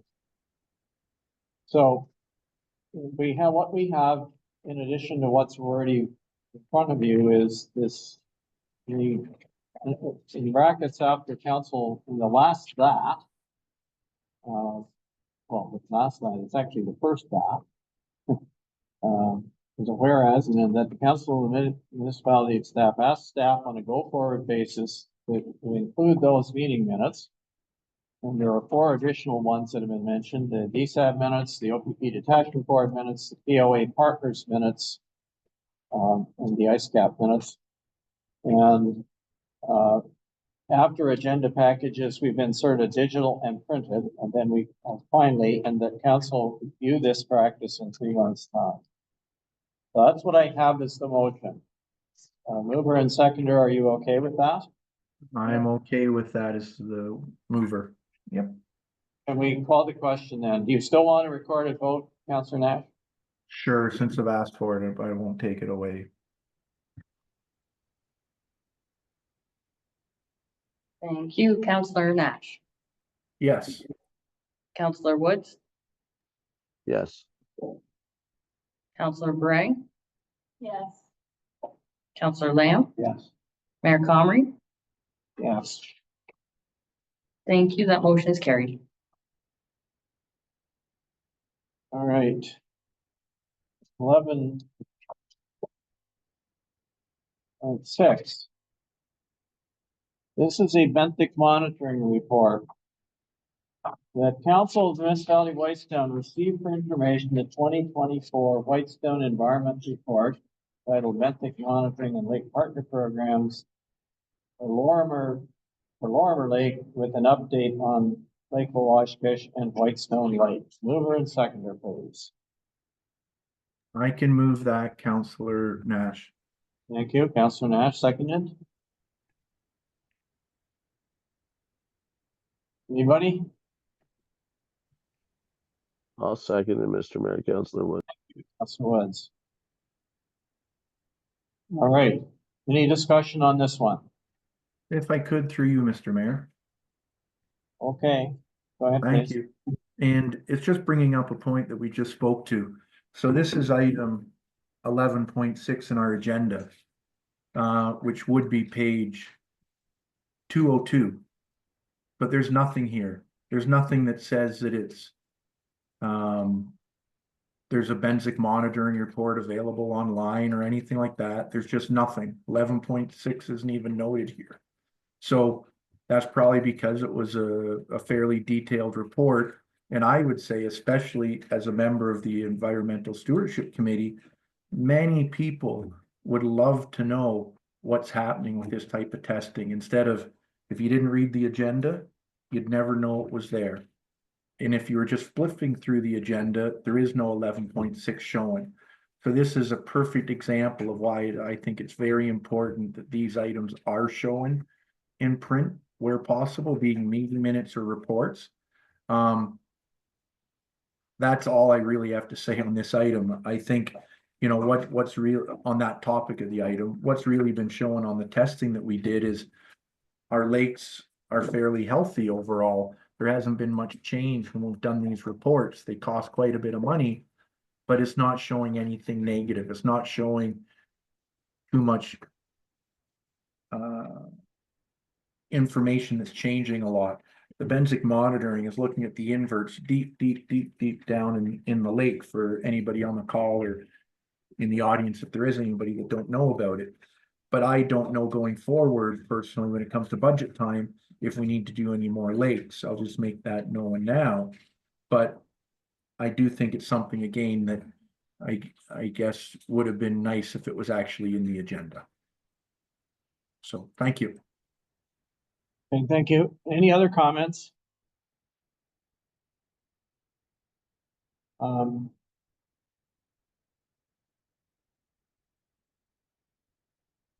didn't actually call the question on this, did we? We have a mover and seconder. Yeah, yeah, we just have a mover and seconder, but we didn't call the question. Oh, okay. Can we call the question? Oh, sorry, did you want to comment? Councilor? Just briefly, in my case, I asked for a copy of the report, so I have it here. I went particularly to the summary of recommendations, and I agree with Councilor Nash that it's, you know, it's a good, valuable report.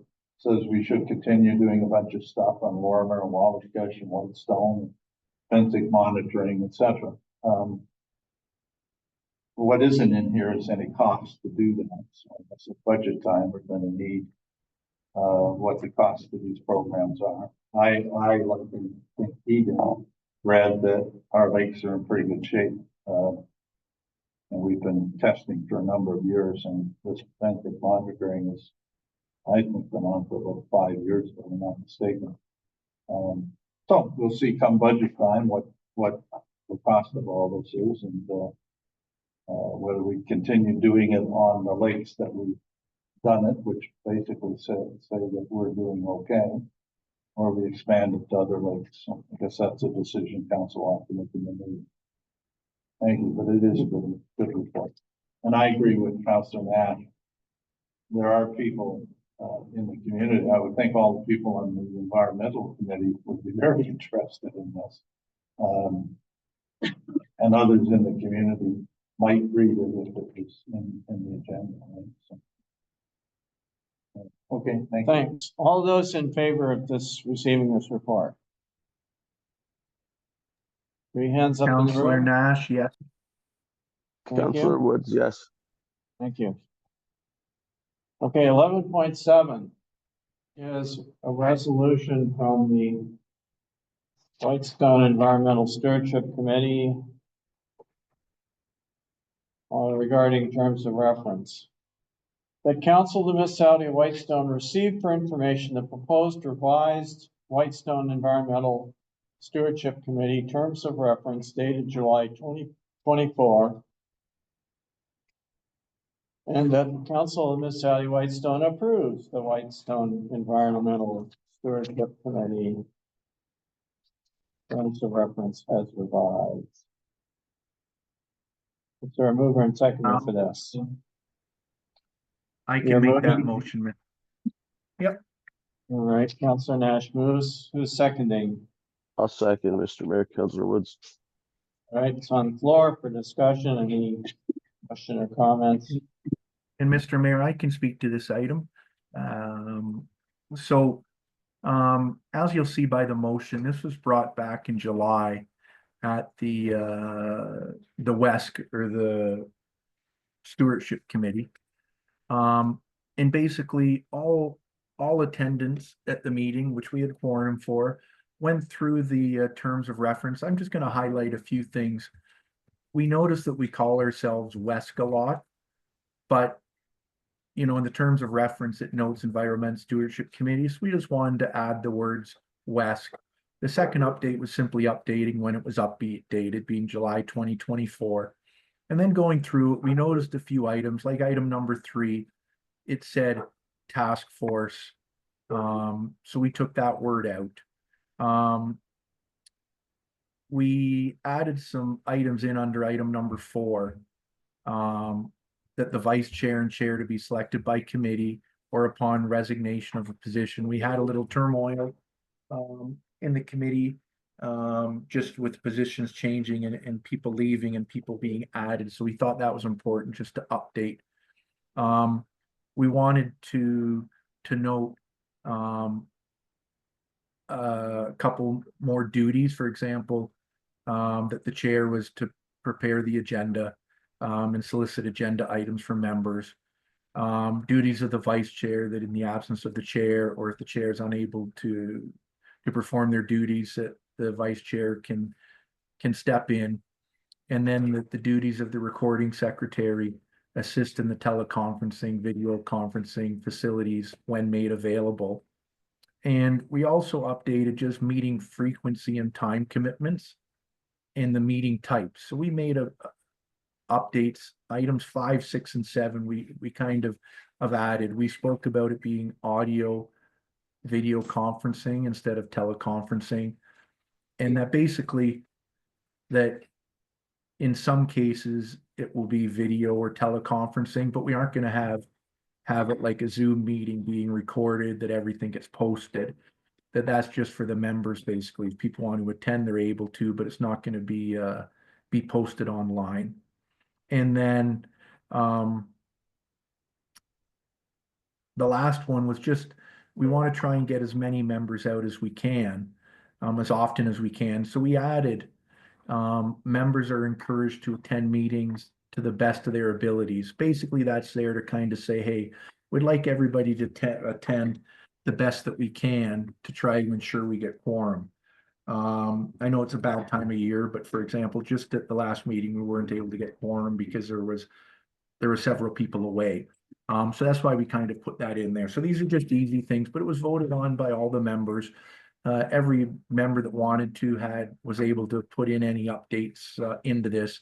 So this is really just here to get your approval on it.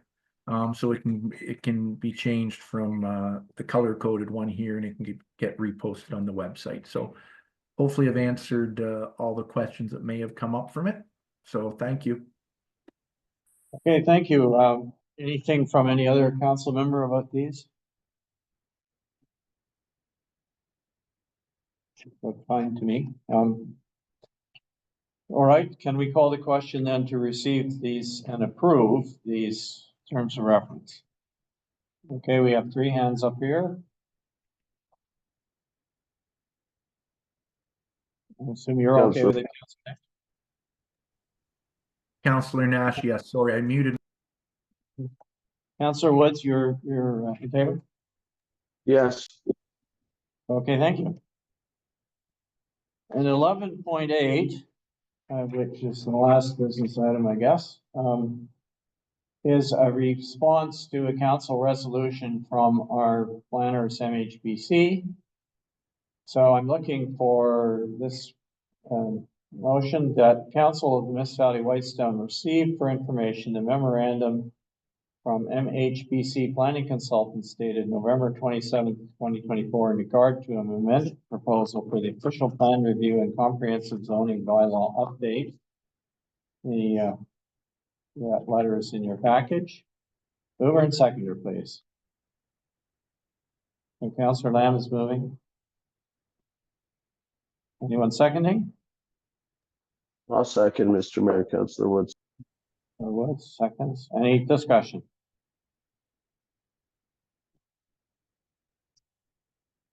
If not, all those in favor of the motion to receive the information. Okay, hands up in the. Councillor Councillor Nash, Woods, yes. Okay, thank you, gentlemen. That's carried. Now we have various items of correspondence. And I guess I will go back to my list because hopefully a lot of them are about the same. Trying to find them on my list here, but. Oh, there it is. All right. So we do have items. We have the items about the Parry Sound Area Planning Board, which we've already discussed. That's A and B. Sorry? Don't need to go through them all, just ask who wants to pull one. Well, all right, let's, okay, tell me what you want to pull, then I'm gonna move her in second. We'll do it that one. I'll look for my, I'll move the motion itself to receive it. all right, so here's the motion. And I don't have any. Whereas the Council of the Municipality of Whitestone has reviewed the correspondence items listed on page 8 of the December council meeting, now therefore be it resolved that council receives the correspondence items for information with the following extracted for further discussion and action. So Councillor Lamb is moving. Who's the second? Mr. Mayor. Councillor Bray's got it this time. Thank you. All right, now, I hear none to be. Does anybody want one to be withdrawn, to be discussed? Mr. Mayor, Yes, H. And, yeah, okay. H. Three, and we have B. Woods. Anything else besides H?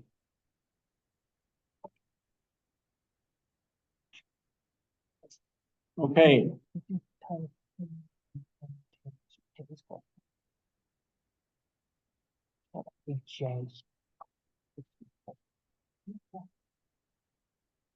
okay, I'm going to ask, I guess I will ask council, our deputy clerk has pointed out that Tyler Simpson is on Zoom. And that, I am assuming he's there with respect to item J, which is a matter regarding purchase of crown land. We don't automatically, so if council, I guess, wishes to discuss this or hear this one, then someone would have to pull it to be discussed.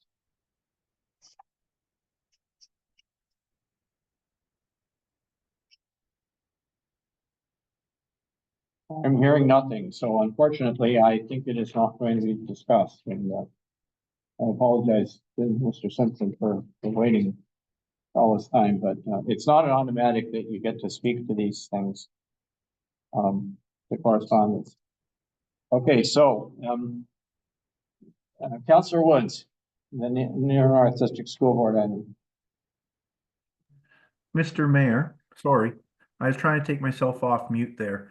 I have no problem pulling item J. I feel bad that I'm sure under comments from the public, Tyler Simpson would like to speak to this item. So I don't know if maybe we as council can just say, let's just pull J, and if Tyler Simpson has something to speak to about this item, we allow him to when it's in front of us. I'd feel bad making him wait longer when we know this is the item that he's probably on the phone for. I don't know what other members might think of that. Well, I guess if you're requesting it, we can pull it. We'll perhaps give him a few minutes to present his ask if you like, but unfortunately we are getting critically short of time. Are we at Yes, curfew? we are at curfew. Okay, we're gonna have to do curfew when we finish this, so, but, anyway, let's, so I've got H and J pulled. Let's have the Near North District School Board one, Councillor Woods. Thanks, Mr. Mayor. I mean, if you read through it here, it talks about the state, I will say, of what's happening with the schools, and I think that we should be sending a letter in support. I'll leave it short, leave it at that. I mean, you all know what's been happening with the schools recently. So what we would normally do is we would have a staff draft a letter for the next meeting. That works for me, Mr. Mayor. Appreciate it. Okay, thank you. I'll just make a note of that. So where are we? H. So H is all right. So Mr. Simpson, I should have checked. Are you still there? I see you on Zoom. Yep, I'm here. Okay, I can give you just please a couple of minutes to recap your request. I think everybody has read it, and I believe that our staff have responded to you, but to acknowledge that we received it. But why don't you go ahead for? Yep, no, I appreciate that. I'll keep it short and sweet here. We're just looking for support from council to purchase a approximately 20-acre parcel of crown land located off Amarak Trail. The Ministry of Natural Resources could be open to the sale of this parcel, but they need the municipality and council's support before they engage and go down the road of that. In terms of what we would do with the land, I think a part of it would be a small maple syrup business. Hopefully that is quite successful. If you look at the diagram or the overhead map that we provided, there's a hydro line that runs through the property. I think to the right of the hydro line would be the maple syrup business. And then to the left of the hydro line, I think there's probably an opportunity to sever 2 parcels of land and develop 2 cottage lots. Again, very early stages, but that's kind of a quick overview what we would like to do with the land should we be able to acquire it. Okay, thank. Does anyone on council have a question that they wish to ask?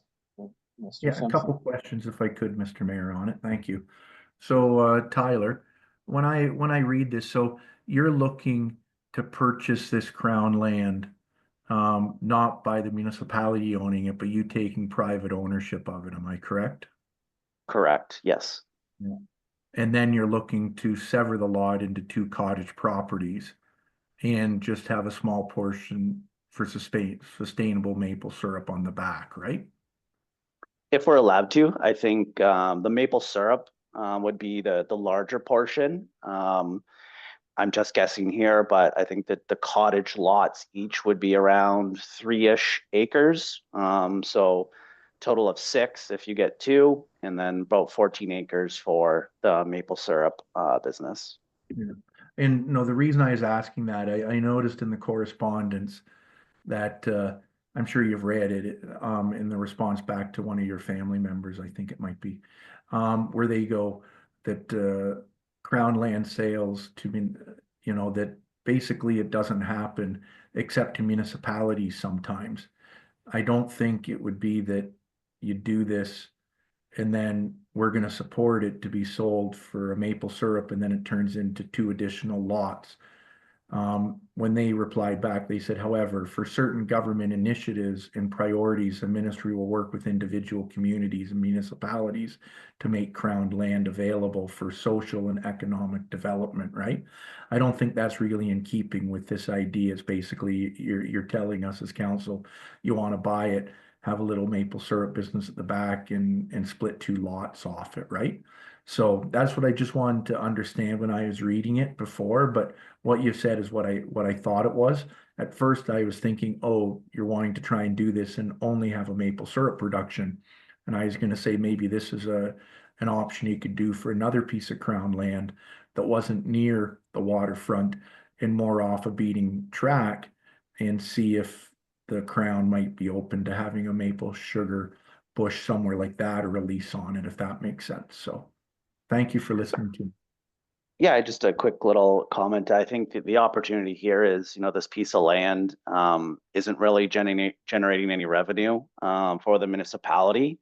If you have a portion of it as a maple syrup business, that's going to generate some increased revenue for the municipality. And, listening for the last couple of hours, that was of a key point in discussions, generation of revenue for the municipality. I mean, you look at the discussion that just occurred about the scrap metal and how critical that was to make sure we, maximize the dollars for the municipality. The maple syrup business would bring additional revenue to it.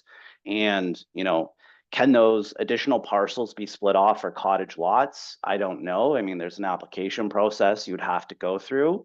But again, if those are developed as cottage lots, well, now you have a higher tax base for that land for the cottage lots, again, generating more revenue for the municipality. So I think the opportunity here for the municipality is to generate additional revenue that will help, with various financial obligations. I mean, obviously it's not life-changing, but again, every little bit helps towards, funding the various activities of the municipality. Okay, thank you. Is there anything else on this particular item? Okay, hearing nothing. I think we are, oh, sorry, did we actually take a vote on receiving? Where is it? Correspondence. We didn't, I'm sorry. All those in favor of receiving this correspondence that we received and discussed? Thank Councillor you. Woods, yes. Counselor Nash, Okay, thank you. Okay, we are now past due a bit for our curfew, so could I get a mover and seconder, please, that we continue the regular council meeting of December 10th, 2024, past the allotted time of 7 hours and continue for an additional, well, An hour? well, I think we have to allow that. I sure hope it isn't any more than that, but 1 hour. Who's gonna move and second this? Moved by Councillor Bray, seconded by Councillor Lamb, thank you. And it's 6 o'clock, 6, so. Yeah, we're still here.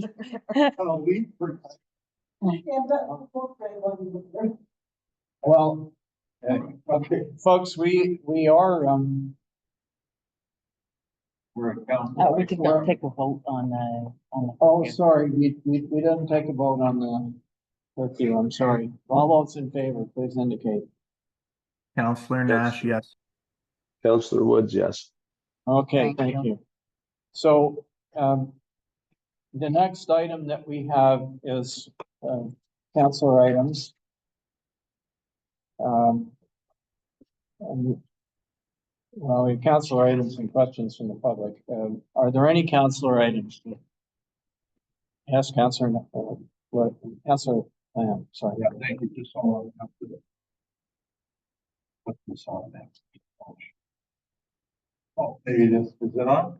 Oh, it is on, sorry.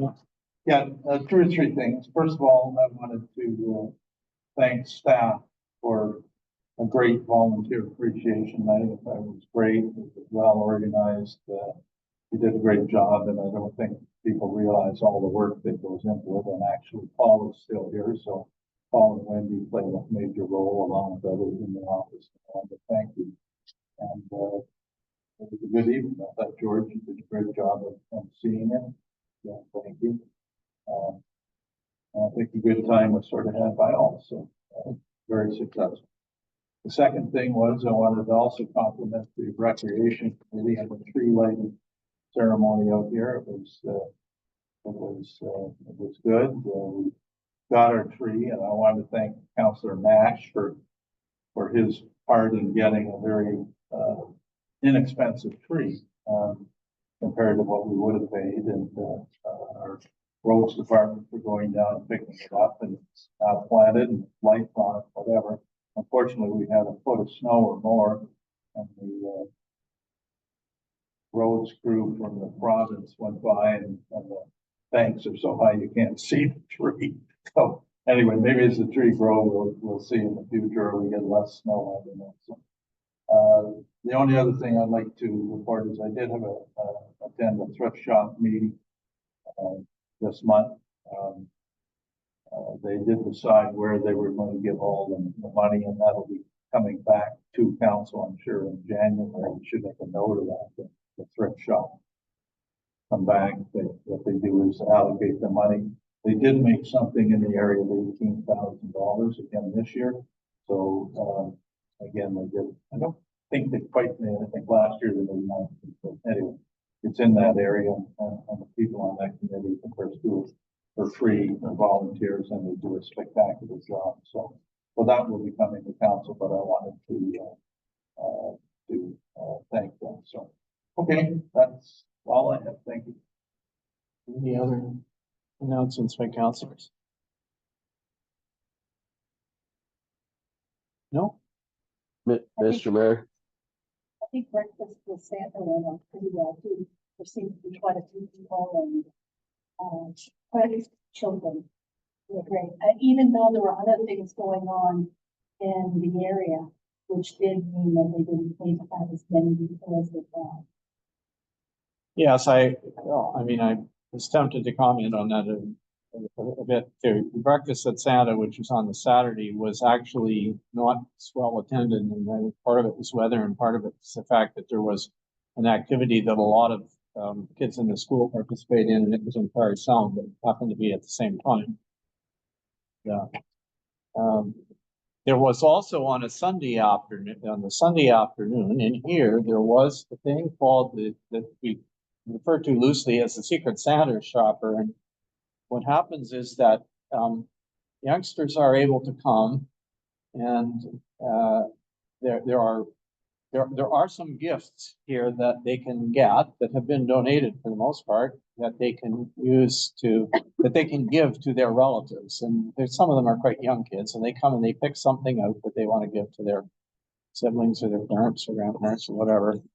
And folks who are helping help them to wrap them up with wrapping paper and so on, and no charge or anything for that. And the parents get coffee or hot chocolate or whatever at the library, and the kids this over here. And that was actually quite well attended, according to I wasn't here, but the report I got, it was quite well attended. So anyway, anything else? Mr. Mayor, if I Okay. could just real quickly. Oh, sorry, Councillor Woods, I did hear your Thanks, Mr. Mayor. With everything that Councillor Lamb and Councillor Bray have just mentioned is everything that I was going to say, but I just wanted to extend my thanks. I didn't get to attend a lot this year because I've been pretty sick. But I just want to make sure that all of our volunteers and staff members that take part in all of those events, they are truly appreciated by people in the community and by me personally, to be honest. And our dinner, I thought our dinner was fantastic. So staff should definitely be commended on all the work that they put in to put that dinner on for us. Well, I agree, and thank you for mentioning that. So number 14 is questions from the public, and I do not believe that we have any members of the public who aren't. If you don't want there. Well, sorry, I'm sorry. She's been my public for. Yeah, we don't. Yeah, I don't know. Do you have a question, Cal? Meetings, so just in case we need it. You want me to come back after close? So, thank you. Yes, move on. I was expecting a screwdriver or something. That might be next year. Okay, thank you. I think you can do it. It's just. Okay, so, Yeah. we are now ready to move into our closed session. Do you want to have a brief break before we do this or not? And I mean brief. Yeah, I have to leave. Oh, so Paula and I both have to get out anyway, so I'm not staying for closed. Oh, that's right. Yes, okay. So, all right, so we're going to, do you want to pause the recording and, Well, let's do that. Yes, let's or do do you want that. to move? Well, let's move into, you know what? Yeah. We'll move into closed and then we'll do the adjournment. How about we do that? That way we minimize what we have to do afterwards. So can I get a motion to move into closed to consider the items that are on the closed session agenda? Please, moved by Councillor Bray, seconded by I can second Councillor Nash. Councillor Nash. Thank you. That this meeting be adjourned into a closed session meeting at 6:08 p.m. So all those in favor of going into close, please raise your hands or speak up. Councillor Woods, yes. Councillor Nash, Thank you. All right, we are now enclosed and we are going to take a brief break just to give people a chance to.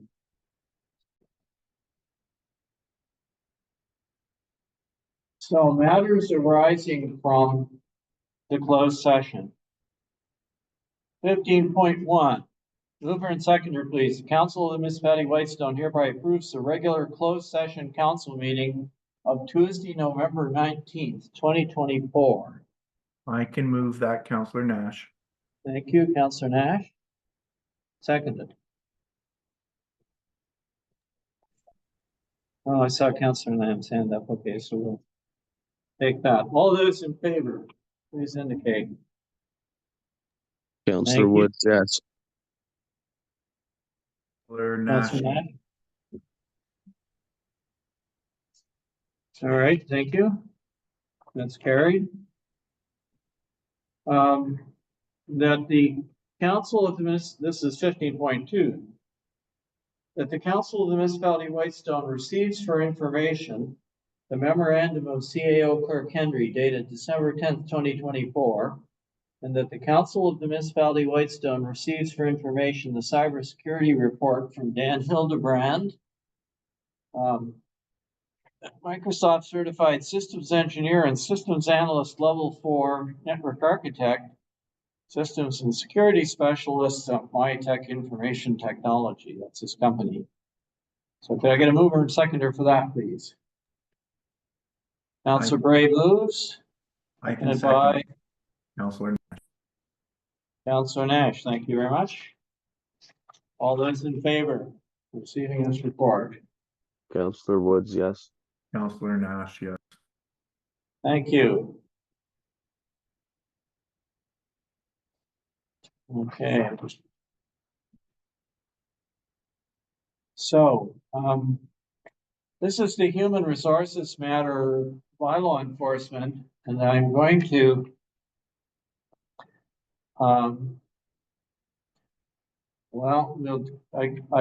guess we'll do it in two parts, okay? The 15.3, which is the closed session item number, says personal matter about an identifiable individual.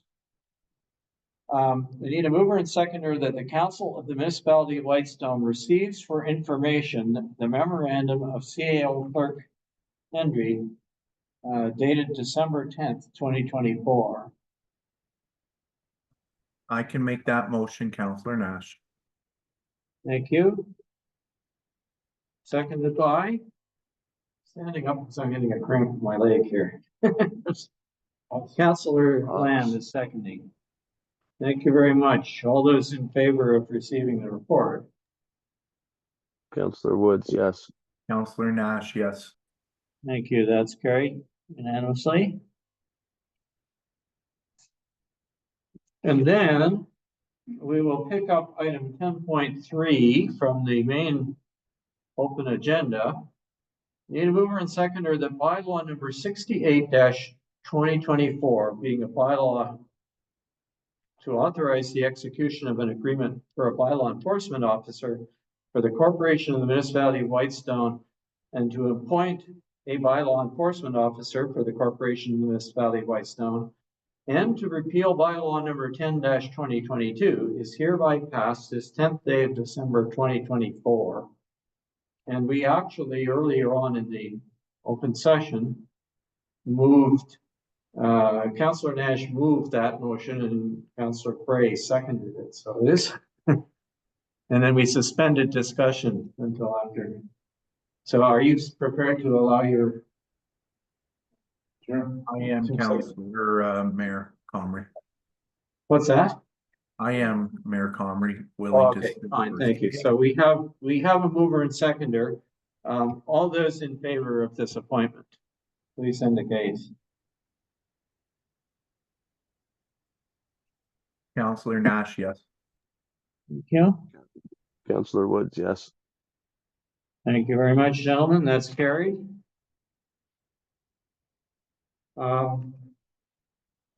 And now 15.3.2, can I get a mover and seconder, please, that the council of the municipality of Whitestone appoint Agnes McNamara to the Whitestone Environmental Stewardship Committee? I'll move, Mr. Mayor. Moved by Councillor Woods, seconded by? And I can second that. Councillor Nash, thank you. All those in favor? Counselor Woods, Nash, yes. Or Councillor Nash, yes. Okay, thank you. That's carried.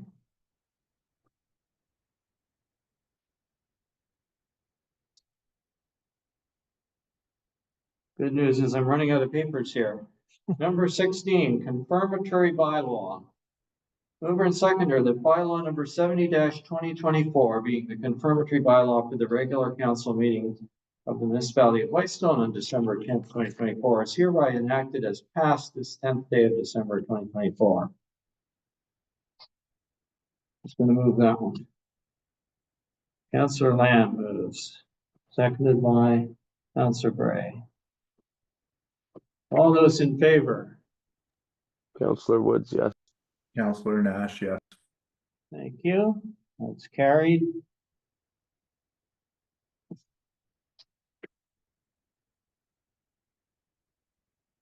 Now, last item, adjournment. Need a mover and seconder, please.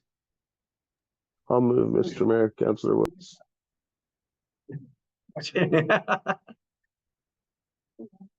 Councillor Bray moves, seconded by. Nobody wants to leave. I'll second, Mr. Mayor, Councillor Woods. Thank you, Councillor Woods. Now therefore be it resolved that this meeting be adjourned at, it's gonna be 7:27 PM. Until the regular council meeting of Thursday, January 23rd, 2025 at 10 AM or at the call of the chair. All those in favor? Councillor Woods, yes. Counselor Right. Nash, yes. Thank you, that's carried, and Good night, everyone. good night, gentlemen. I'm sure I'll talk to you all before Christmas, so I won't wish you a Merry Christmas at this point. Merry Christmas, everyone. If you don't. Merry Christmas. Yeah. All same right, to thanks, everybody. We'll wrap it up here.